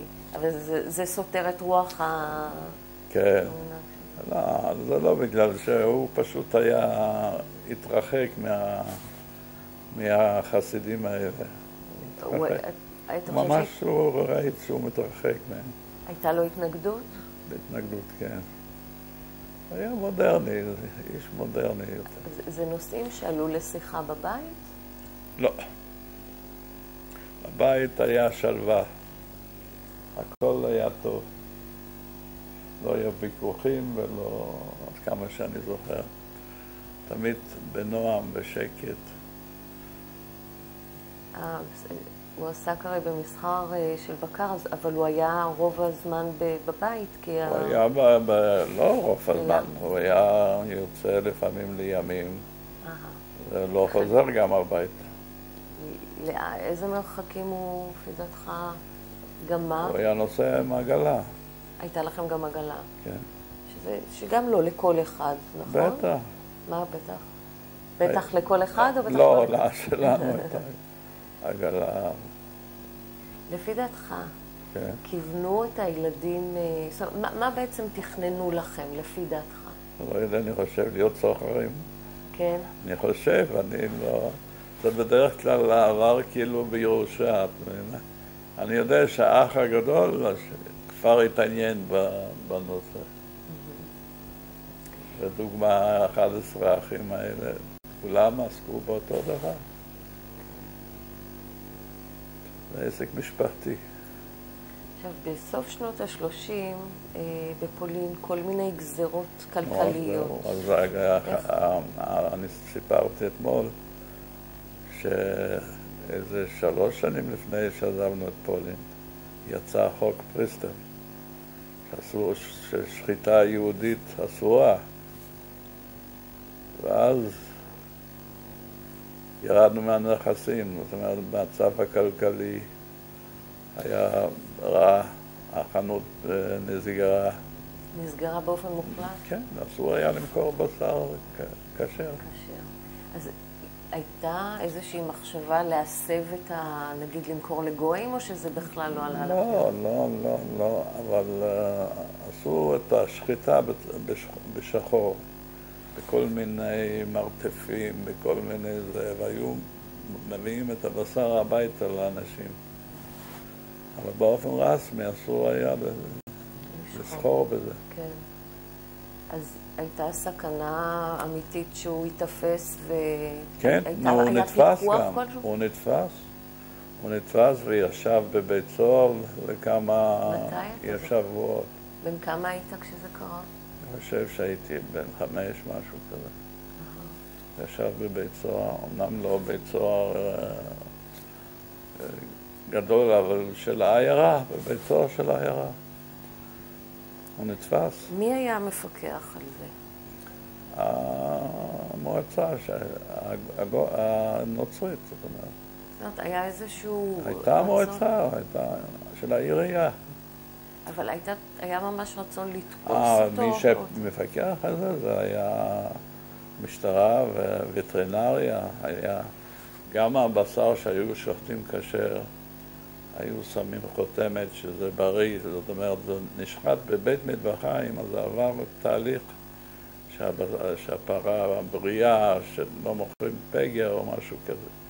כל זה נפסק, וכמובן גם הבדיקות הבריאותיות נפסקו הכל. למה? בגלל שזה היה אסור לשחוט. לא, אבל הבדיקות הבריאותיות נעשו על ידי מי? על ידי המועצה. ולמה לא הייתה מחשבה לעשות באמת, למכור לגויים בשר? הוא מכר גם לגויים, אבל בעיקר הוא מכר לקהילה היהודית. ולמה לא היו שם מספיק גויים, זה לא היה קהל מספיק משמעותי כדי לקיים? לא. חוץ מזה הם אכלו חזיר. לא רק? אבל הרוב. כן? הם גידלו לבד חזירים. אז המצב הכלכלי מתדרדר? הידרדר. אנחנו מדברים על 37, 8, משהו כזה, נכון? כן, עד שגורשנו, המצב הכלכלי. היה צריך כל פעם לחפש איזה דרך לשחוט את הבהמות ולחלק את הבשר לבתים, ונתפס. איך זה, אתה אומר, פעם אחת הוא נתפס? פעם אחת. פעם אחת. והוא, איך זה השפיע? זאת אומרת... השפיע בבית כמובן, השפיע בבית סוהר. לא, אני מדברת על המהלך כולו. אבל אני אומר, נעשינו עניים. סליחה? נעשינו עניים. זה משפיע על האווירה בבית. פחות אוכל, פחות בגדים, פחות... נמנעים, אבל יש דברים ששומרים ואומרים על זה אנחנו לא מוותרים. כן, היו עובדים, הוא היה עושה הכל, באמצע השבוע אוכלים פחות, העיקר שיש שבת. היו עובדים בשביל השבת. שבת הייתה רווחה. לימודים זה גם עלה לכם כסף? לא, זו חובה. זה ממשלתי, אז יש דברים... אבל בחדר זה עלה כסף. בחדר? שלה? שאתה המשכת ללכת אחרי שעות הלימודים מדי יום. אז שקלו לוותר על הלימודים בחדר? לא. זה לא? לא. אוכל יוותרו, בגדים יוותרו, לימודים לא. אז לא קנו לחגים בגדים, את מבינה? אבל הדברים האלה לא ויתרו. איך זה משפיע, במובן העמוק יותר של הדברים, אם בכלל? אתה מתרגל. אתה מבין שזה על רקע זה, שאתה יהודי. אני שואלת, אתה יודע את זה כילד? תראה, אנחנו לא היינו ילדים מפונקים, אנחנו מילא לא היינו ילדים של ילדי שמנת. תראי, גם בארץ שחייתי במוסד, אני לא ראיתי סוכריות ולא שוקולד ולא סיגריות ולא דברים כאלה. ככה זה היו החיים, אז ככה זה חיינו. אבל פה יש משהו נוסף, יש את העניין שזה בא על רקע זה שאתה יהודי. זה נכון. ואיך זה מתקבל, נתפס, אם בכלל בגיל הזה זה מובן לך.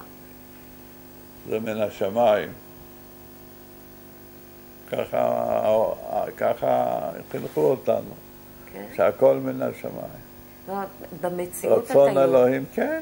אתה יודע שבמציאות זה ככה, וזה חלק ממשהו. זה חלק ממעשה בראשית. והם האמינו בזה בטח כן, בכל ליבם. כן, בשביל זה יחזיקו מעמד. האמינו בזה. יש עוד דברים ככה של לפני תקופת המלחמה תראי, זה מה שאני זוכר. אומרת האמת, גם אז לא התאמצתי, את מבינה, לזכור דברים. היה מי שזכר בשבילי, מי שטיפל בי, את מבינה, זה שונה. אחר כך כשנסעתי עצמאי, אז אני זוכר הכל. אתה חי בחוויה של ילדות יחסית מוגנת בסך הכל? מוגן, הורים, כן. הורים וסבתא? כן, בהחלט. ואת החגים אתם חוגגים בבית? ביחד, מה זה חוגגים? עושים הכל בשביל הרגות. מה, ספר? פסח, את יודעת, אופים את המצות, יודעת איזה סיפור זה? אפיית מצות שכל המשפחה משתתפת בזה. כן? בהחלט. הילדים לקחו חלק? גם כן חלק, כן. מה זה? אתה יכול לתאר את הסיטואציה? זה, לפני פסח, אז כל העיירה מייצרים קבוצות שאופים ביחד את המצות. כלומר, זה כבר משהו של הקהילה. כן, לא של הקהילה. באופן עצמאי, כמה משפחות מתאחדות, וזה עוזר לזה וזה, ויש יום מסוים שאתה מקבל את התנור ואת השולחנות ואת זה, אתה אופה את המצות, להשים את הבצק, והילדים עוזרים לשפוך מים, מביאים את המצות לסל הזה שהיה. שמעת על הסל הזה של המצות? ספר, בבקשה. זה היה מין סל כזה בגודל של משהו, איך אני יכול לתאר לך? כמו השולחן הזה, אבל בגובה כזה, ושם היו מכניסים זה היה מנצרים עשו, והיה לזה מכסה. אחרי שאפו את המצות, הכניסו את זה לתוך הסל הזה, והיו הביתה, היו מכסים את זה עם סדינים, וזה שומרים על זה כשרות. תולים על הדלתות, לייבוש. אתה מדבר על תנור אפייה שהיה מיוחד לזה? תנור מאפייה, אפייה של מאפייה. וכל פעם היו משפחות משפחות אחרות, כל העיירה הייתה הופעה מצות. חגיגה ממש. נכון. ואסור לטום מהמצב, זה לא כמו היום, אתה אוכל לפני פסח. אסור היה לנגוע במצה הזו לפני פסח, רק בפסח. וליל הסדר, אתה זוכר? מה זה? בטח שאני זוכר. אתה יכול לספר? תשמעי, זה שרים ברצינות, לא אחרי האוכל גומרים את ההגדה מההתחלה עד הסוף. תשמעי, וכל החג, כל פסח, עובדים כל הזמן במטבח, אופים נביבות וזה. תשמעי, פסח זה חג כזה ששבוע ימים זה חוגגים ואוכלים, אוכלים וחוגגים. ואבא מנהל את הסדר. זאת אומרת, הוא לצורך העניין הזה, הוא הופך להיות יותר... הוא ידע. הוא לא היה אנטי-דתי, את מבינה? הוא ידע. זה היה מספק את גם... כן, הוא עשה את זה בלי להתנענע. הקהילה חגגו איזה שהם חגים? עשו איזה יוזמות? אתה יכול לספר? הם היו משתכרים והיו ממש חוגגים ברחוב, מתחפשים, משתכרים, עושים נשף פורים, אבל לא נשף בצורה שעושים היום, לא עם בלונים ועם פרחים, אלא נשף, רוקדים, ריקודים חסידיים, הכל אצל הרב, היה לו אולם גדול. מבינה? כן. תמיד זה היה המקום שבו התנהלו החגיגות? כן. אתה השתתפת? אתה כן, זוכר? בטח, ילדים סקרנים. אתם הלכתם עם פעוט לחיים? לא, לא. אז אבא, מבחינת מראה, הלכתם... אותו דבר. כמו אבא. כן. אבל זה זכור לך כחוויות חזקות, החוויות הדתיות האלו?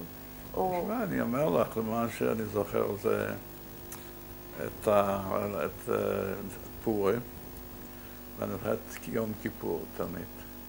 יום כיפור, ככה מ-12 בצהריים, היה מין בעיר כאילו מין איזה משהו קדוש מתקרב. והיה לפני הבית כנסת היה שולחנות ועליהם קופות צדקה, וכולם היו לבושים במין לבן, בהדרת קודש כזו, והיו הולכים, באוויר היה איזה מין אימת אלוהים כזו. זה מה שאני זוכר. זה השפיע עליך? כן, זה בהחלט, את מבינה, זה מין פתאום אתה מרגיש שזה אימה, מבינה? הכל, כולם הולכים ברצינות כזו.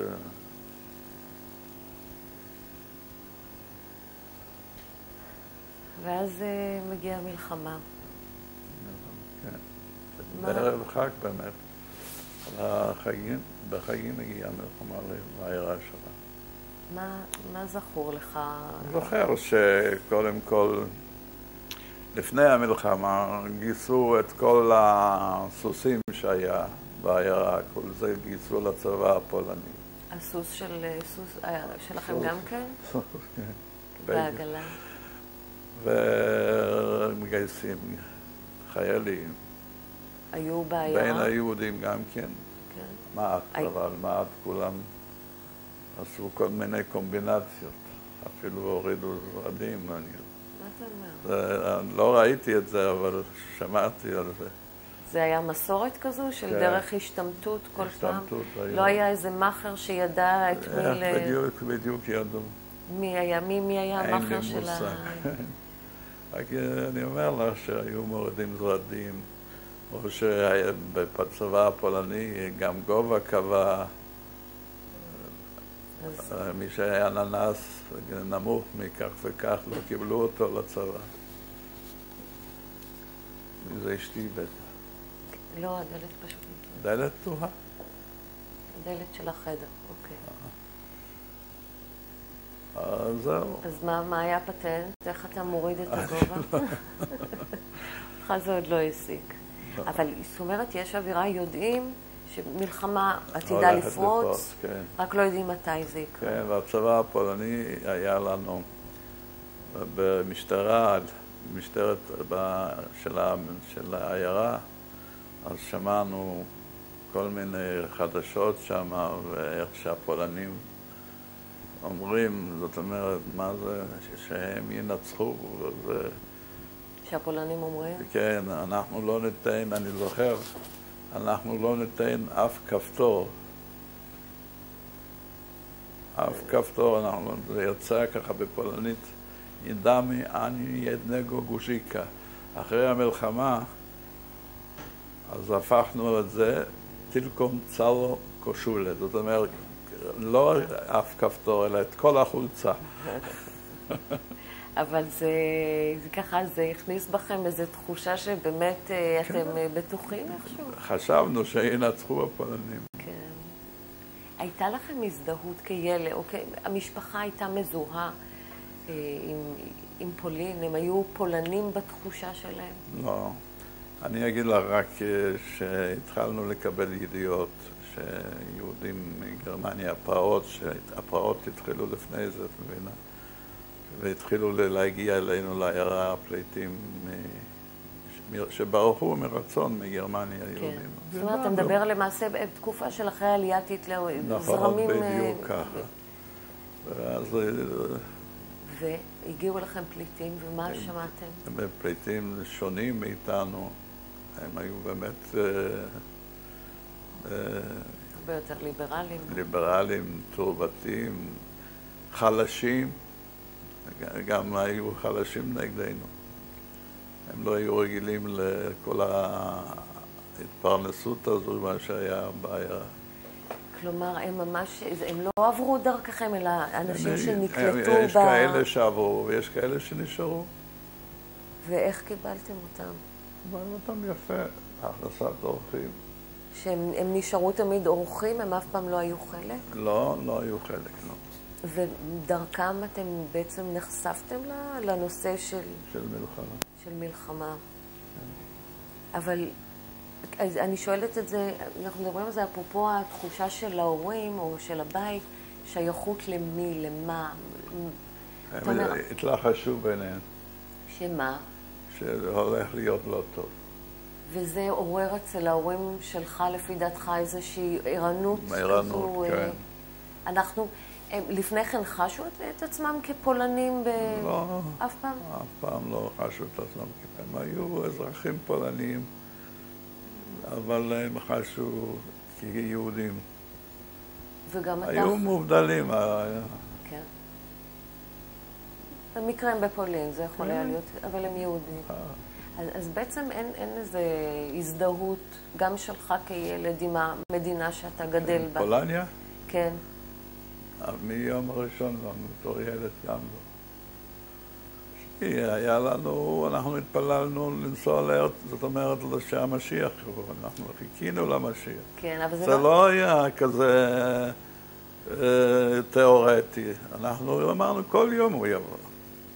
זה לא תיאורטי היה, היום המשיח יבוא, אנחנו יודעים, אבל אז תשמעי, זה היה מוחשי. התפללו לזה 3 פעמים ביום. אז בעצם הכעס הגדול על הציונים המגשימים זה שהם לא מחכים, כי הנה עוד שנייה זה מגיע, אתם לא יכולים לחכות. הם מעקפים את הגאולה. זה היום אני מבין. אז לא הבנתי מה הכעס, למה. היום אני יודע למה, אבל אז לא ידעתי למה.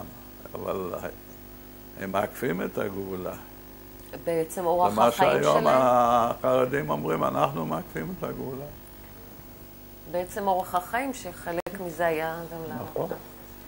ואז יש תכונה לקראת המלחמה, יש משהו בבית באופן מתארגנים? לא, מתחילים להכין ביצורים בעיירה.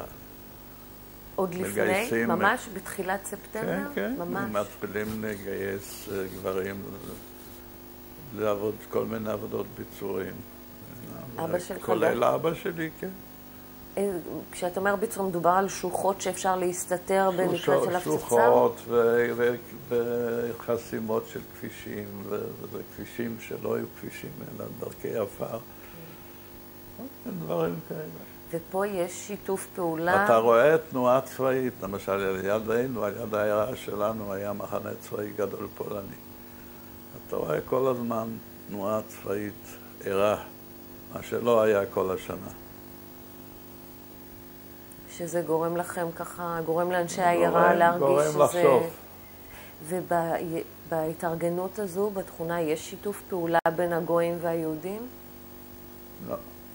זה עיירה שהגויים גרו מסביב בכפרים, זה היה בעיקר המבנה, או שנגיד, אני שואלת, זה המבנה של העיירה? למה? גרו גויים בתוך העיירה. היו יותר גויים בעיירה שלנו מאשר יהודים. יותר? יותר, כן. כלומר, אתם עדיין, ובכל אופן לא משתפים פעולה, יש ביצורים של היהודים וביצורים של הגויים? לא. ביצורים ביחד. ביחד. הביצורים הם מטעם העיר. טעם הצבא, אני יודע מה הביטחון, מה שהיה משרד הביטחון, לא, זה לא... זה לא יוזמה של קבוצת אנשים. לא. ומה בבית מתחילים לחשוב, והיה ומה עושים, או שאתה לא יודע? התחילו לאגור גם. לאגור? כן. מה זכור לך? מה לאגור? תפוחי אדמה וגזר, מה יכלו לאגור? למשל, תכשיטים שאולי יעשו בהם שימוש, זה גם דברים? זה לא צריך לאגור, זה יש תכשיטים. התכשיטים באמת שימשו אותנו תקופה ארוכה בנדודים. מתחילים לחשוב על באמת שיכול להיות שאתם תצטרכו לזוז משם לפי דעתך? כן. מאוד מפוקחים, זה לא אופייני, אתה יודע. אני אגיד לך למשל, התכשיטים אז לא היו בכספות. אנשים עמדו את התכשיטים. זה תקופה ארוכה מאוד פרנס אותנו. תכשיטים של דורות זה היה. כן. ובכל אופן יש פה משהו שהוא לא מובן מאליו, הפיכחון הזה, ההבנה של מלחמה, וכנראה שזה ישפיע עלינו בצורה מאוד משמעותית. לא חשבו שיעשו הגרמנים מה שעשו, אבל מלחמה זה בכל מקרה לא טוב. מצב של מלחמה, עוד לא בכלל חושבים, אני שואלת, על הבחנה בין יהודים ופולנים. לא. לא, בכלל, לא במובן הזה, למרות המידע שמגיע מגרמניה. אתה גר במקום, יכול להיות לך מזה נזק ממלחמה. הוא היה פחות משכיל מאמא? בהחלט. כן, אני שואלת את זה בגלל שציינת קודם על הפליטים שהגיעו ועל הדברים ששמעתם, שבטח כוללים יחס ליהודים. יחס ליהודים, אבל לא חשבנו שבפולין זה יהיה. למרות האיסורים הכלכליים, החרם הכלכלי. האיסורים הכלכליים זה היה נגד היהודים. כן, אבל זה עדיין מלחמה. ואז מה קורה בפועל? מגיעים, מתי מגיעים? הצבא הגרמני, נדמה לי זה היה ערב יום כיפור, משהו כזה. הגיע הצבא הגרמני לארץ. סליחה. סליחה. יש אצלה הטלפון. בהחלט. אנחנו למשל היינו הולכים הילדים לאכול במסעדה שם. היה מסעדה של המקום הזה. מה זה המקום הזה? אנחנו מדברים עכשיו על סיביר? על סיביר. אוקיי. ושם היו נותנים אוכל בשביל אגורות. אז אנחנו היינו לוקחים את המנות האלה. זה היה בדרך כלל בורסט כזה עם תפוחי אדמה, עם חזיר, עם כרוף. היינו לוקחים, ולכל מנה כזו קיבלת חתיכת לחם. אנחנו היינו לוקחים הרבה מנות בשביל לקבל את החתיכת לחם, והיינו מביאים להורים. כי הם לא אכלו את האוכל הזה. הם הקפידו לשמור על כשרות. כשרות. שאבא שלך הוא אדם שלא במיוחד זה, והכל בשבילנו. ממשיך כרגיל. כל הפסח, היה פסח, הם חיו כל הפסח על תפוחי אדמה. תפוחי אדמה, ככה, תפוחי אדמה צלויים, קליפות של תפוחי אדמה צלו, הם חיו, את כל הפסח עברו בלי לאכול לחם. ושאר ימות השנה, אמא בישלה, היה שם איפה לבשל? היה לנו תנור בישול, ועל התנור הזה למעלה גם ישנו, למעלה. בחורף הקשה מאוד. כן. איך הצלחתם להתארגן? כי אמרת, לא הגענו מאורגנים. מאיפה, איך הצלחתם להסתכל? מעבודה, ואנחנו התחלנו ללכת לבית ספר שם. איפה? ילדים הלכו שם בסיביר.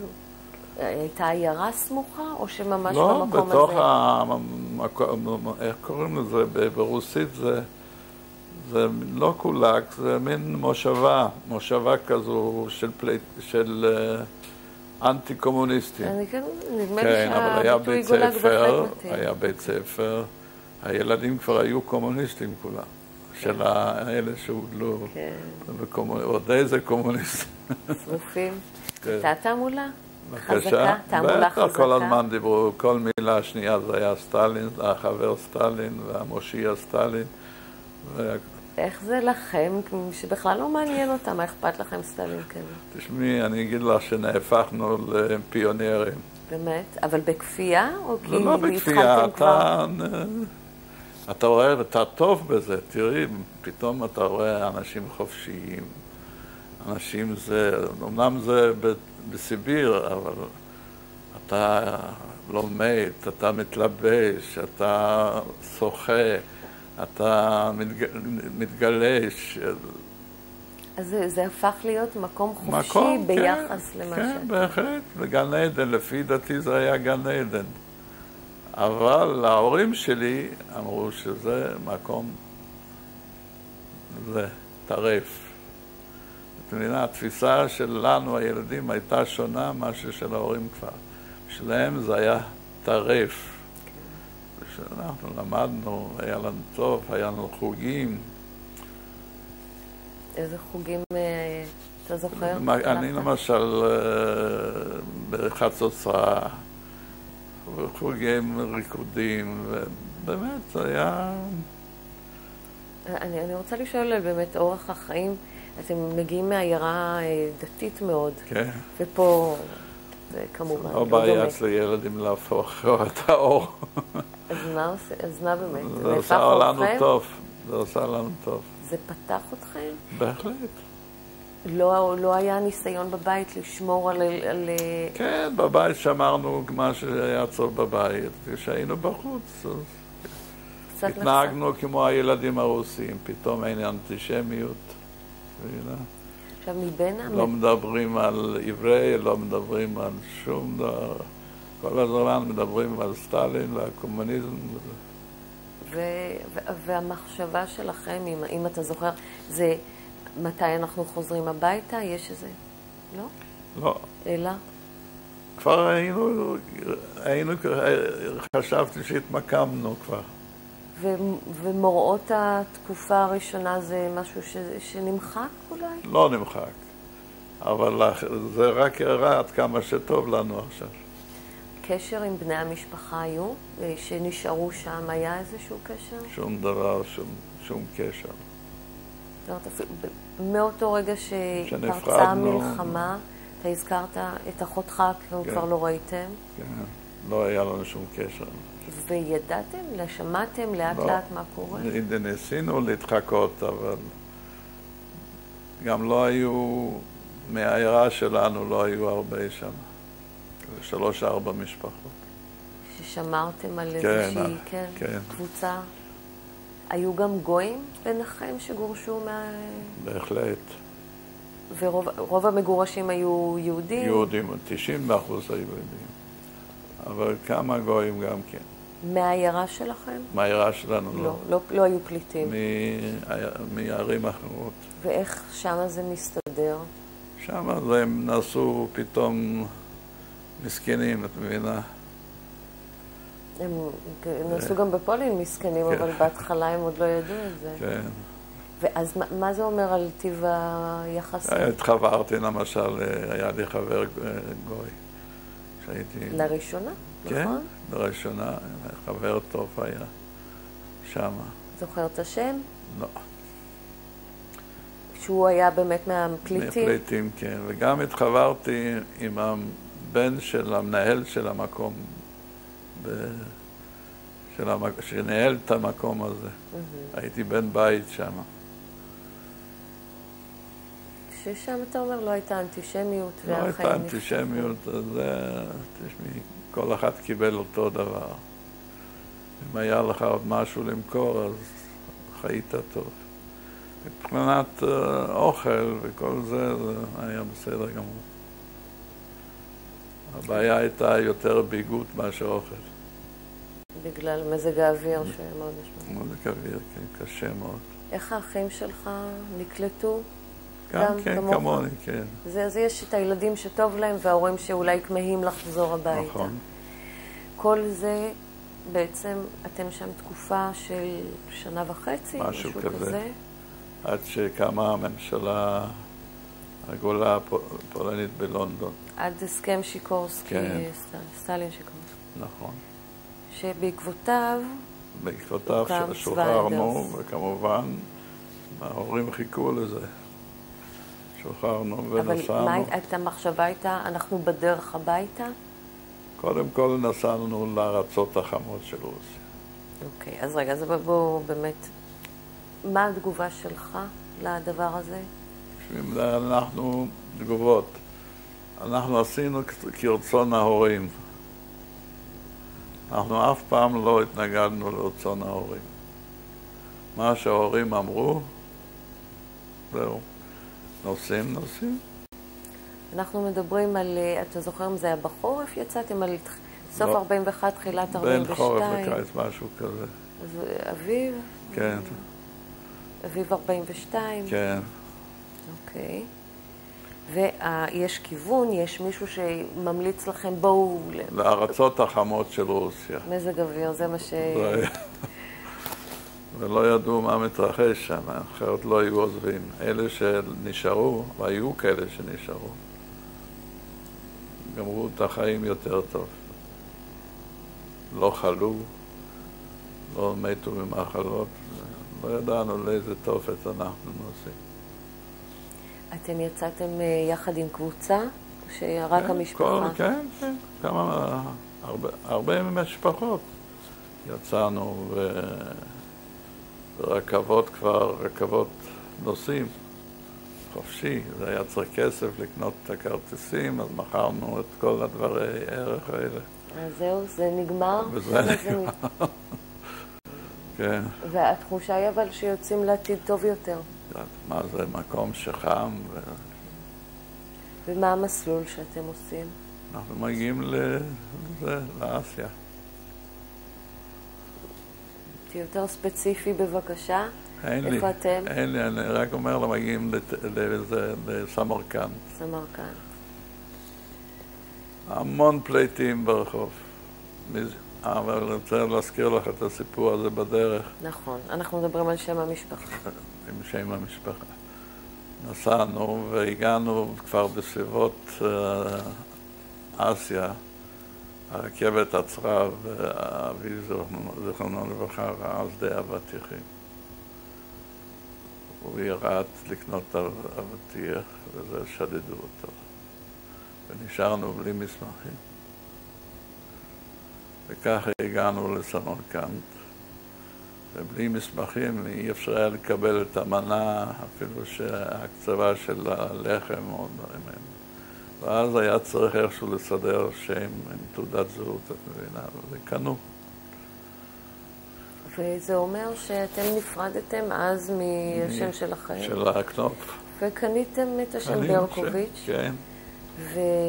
וחיינו כל הזמן וחיים לפי ברקוביץ'. למה? למה לא חזרתם אף פעם לקנופ? לא יודע, לא.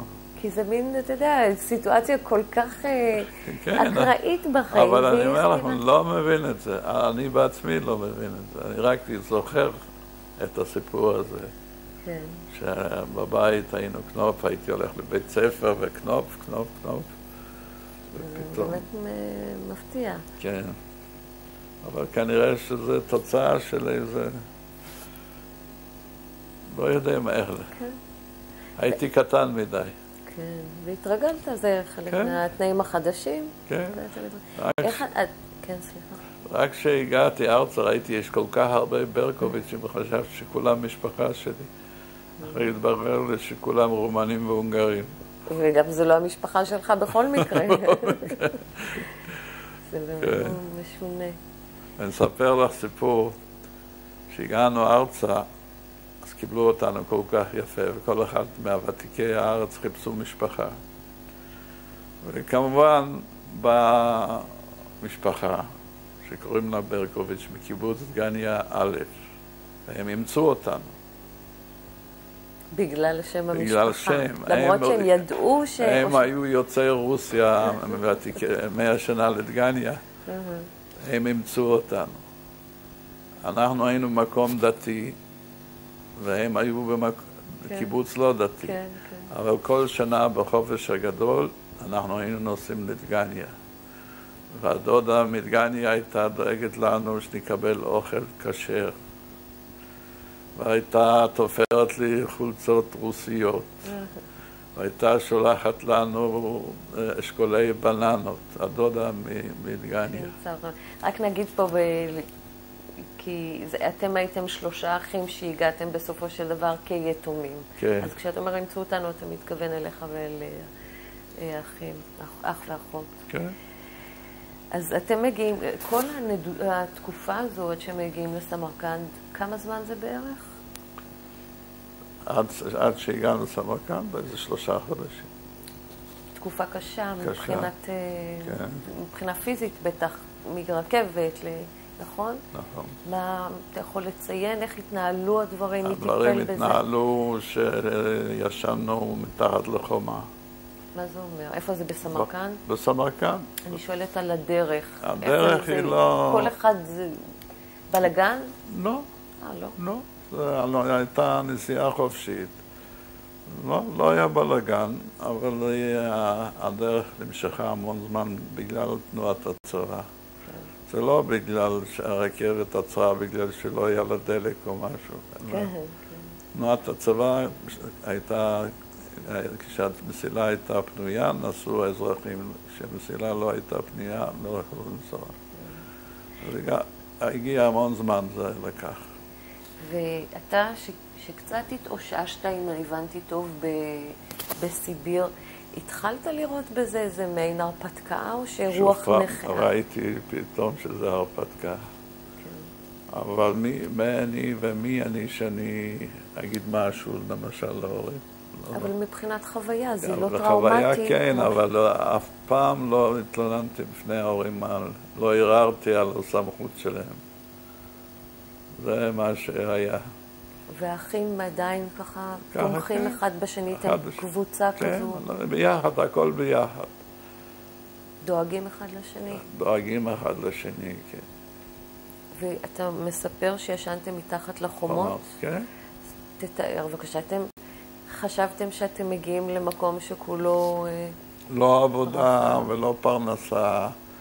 היינו מקבלים את החלוקה של הלחם. מי זה שדאג לזה? היה לנו את התלושים שקיבלנו. כל פליט, זהו, המינימום הוא קיבל. אבל היו המון אנשים, פתאום ראיתי אנשים מתים ברחובות. ראיתי חולים בלי סוף. כולם הם מלוכלכים עם קינים ועם זה. ממש בחוץ חיים. אנשים נופלים ברחובות כמו זבובים. ואבא שלי שוב פעם התחיל עם הסיפור הזה, חיפש דרך איך יוצאים מזה, ואז הוא נרשם לאיזה קולחוס. עוד רגע, שנייה, אם אפשר פה, איזה תקופה שהייתם בעיר? כמה זמן? איזה חודש אני חושב. אוקיי. אז בעצם אין אף אחד שקולט אתכם, כי אתם גם לא גוף, אתם פליטים. כל אחד צריך להסתדר בעצמו. ואותם המתים שאתה מתאר הם בדרך כלל פליטים שהגיעו? פליטים, כן, פליטים. ואתה יכול לתאר פיזית? אני אומר לך, איפה הפינה שלך? איפה אתה שם את המזרון? אין לי פינה, אין לי שום דבר, יש לי חומה, והפקלה שלי על יד החומה. וצריך לשמור מאוד שאף אחד לא יגנוב? שאף אחד לא יגנוב את הפקלה. אז אתם לא זזים בכלל ליד החומה? לא זזים. מה עוד מתרחש ליד החומה? זה הומה אנשים. זה לא אנחנו, זה החומות שם, את יודעת, במזרח. זה נמשך באורך כל הרחובות. כל זה מלא פליטים. אנשים ברחוב נופלים כמו זבובים, כמו שמראים בסרטים, בגטאות, ובזה בדיוק אותו דבר. זה לא הורגים אותם, הם מתים ממחלות.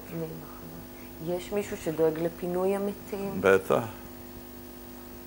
עיריית סמרקנד. והאזרחים, האנשים שעוזרים לכם? אין מי שיעזור. כלום? כי גם מצבם קשה? כולם קשה.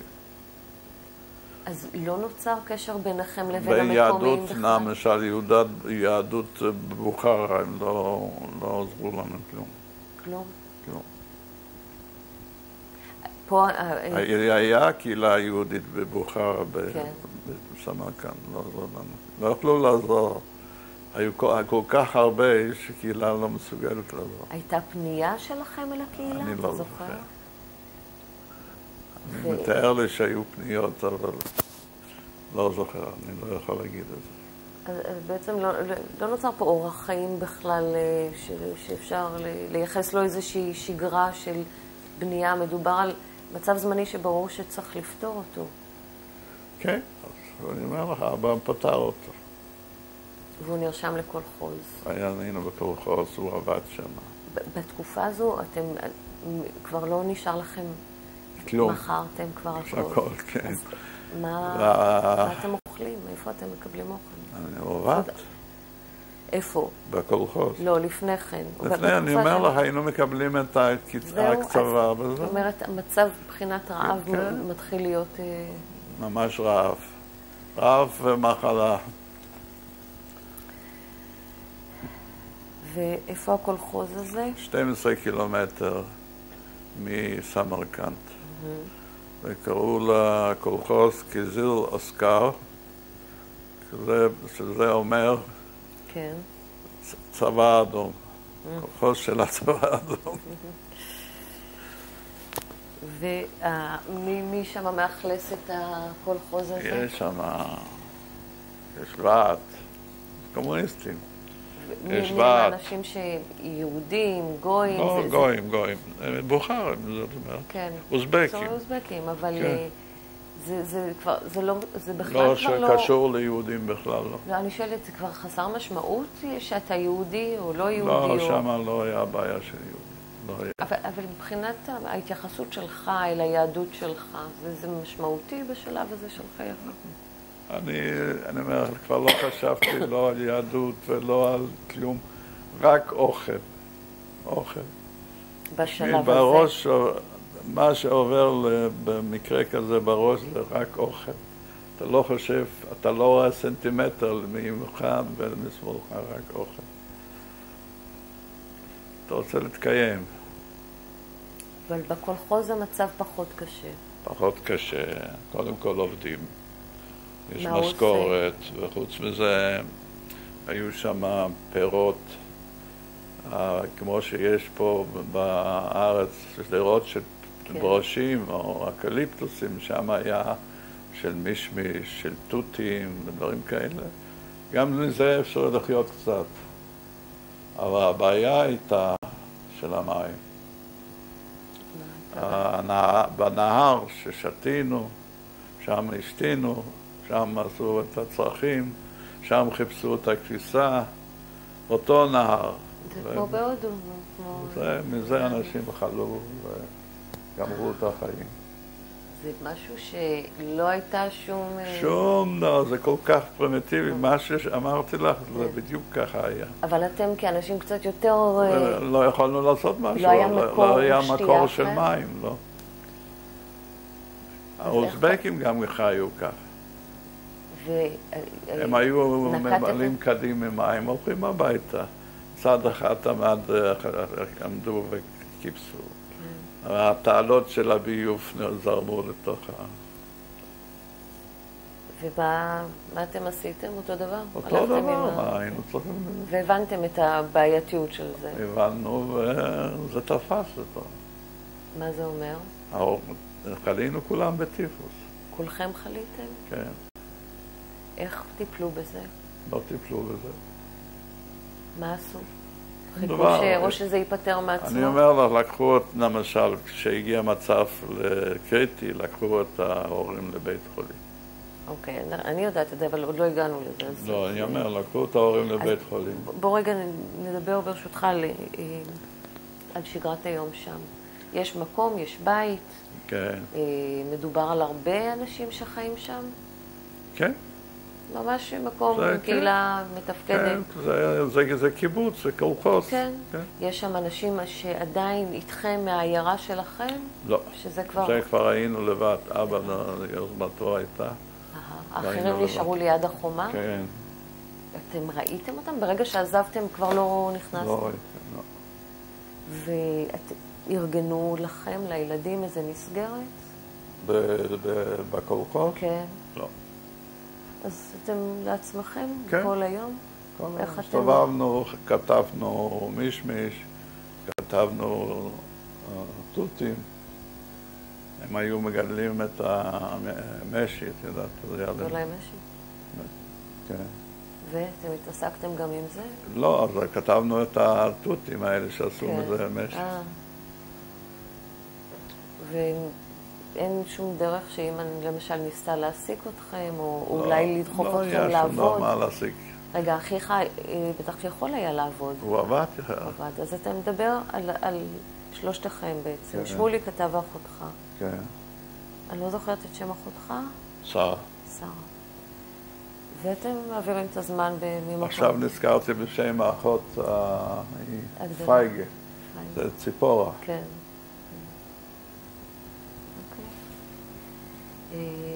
כמה זמן אתם שם בקולחוז, בסך הכל? עד שההורים בחלו. שזה מה? איזה תקופה? בואו נמקם את עצמנו רגע בזמן.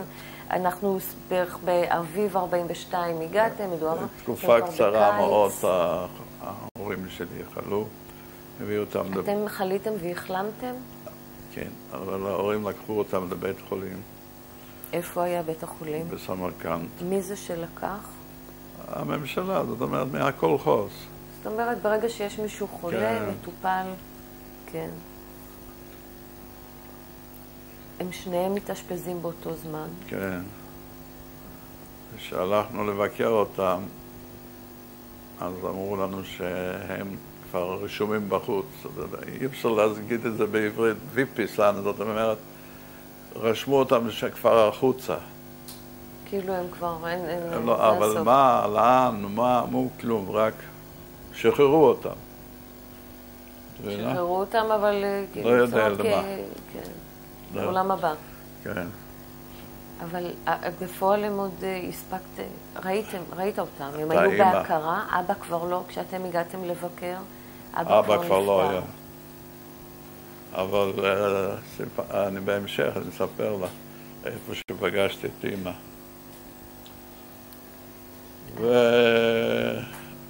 ואחר כך אנחנו חלינו.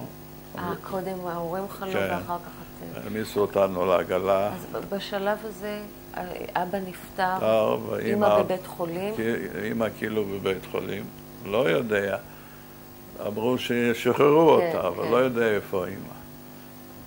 ולקחו אותנו לעיר עם העגלה, הורידו אותנו במרפאה שם באיזשהו מקום. הקולחוז שחרר אתכם, שחרר את עצמה מנוכחותכם ברגע שאין לכם שם הורים.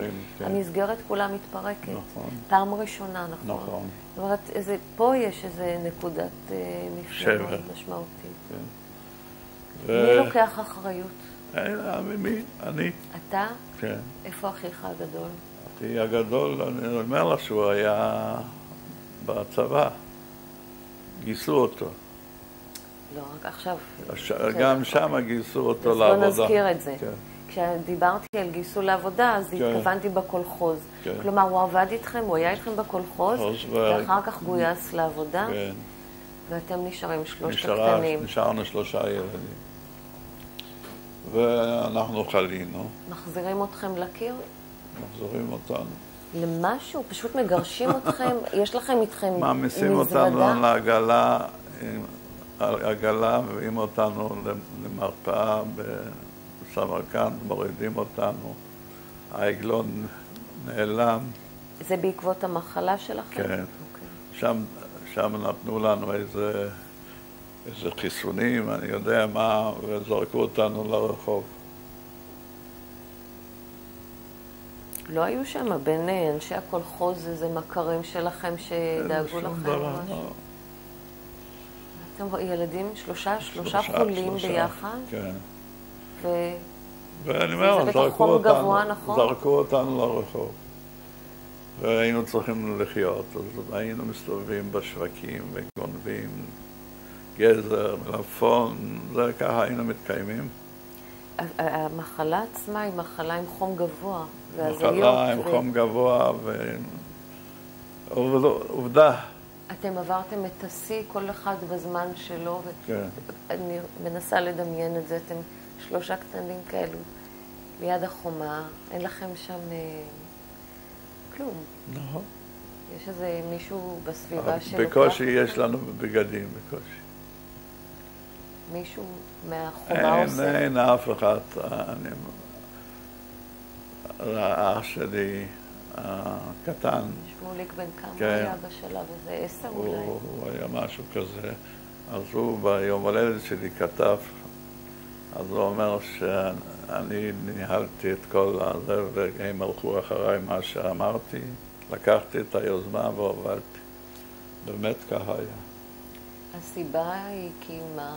משהו באישיות שלך או שחולשה של אחותך הגדולה? אין לי מושג, זה העובדה. עשיתי את זה, ככה ניהלתי וככה הצלחתי להחזיק את שלושתנו ביחד. שלושתכם החלמתם? החלמנו, אני יודע אם החלמנו בתוך מחלה. אני אספר לך איך החלמנו. ואז יום אחד עצרו אותנו והכניסו אותנו לבית פושעים. בית סוהר של פושעים צעירים. תפסו אתכם שאתם גונבים? גונבים, כן. ושם היינו נלחמים.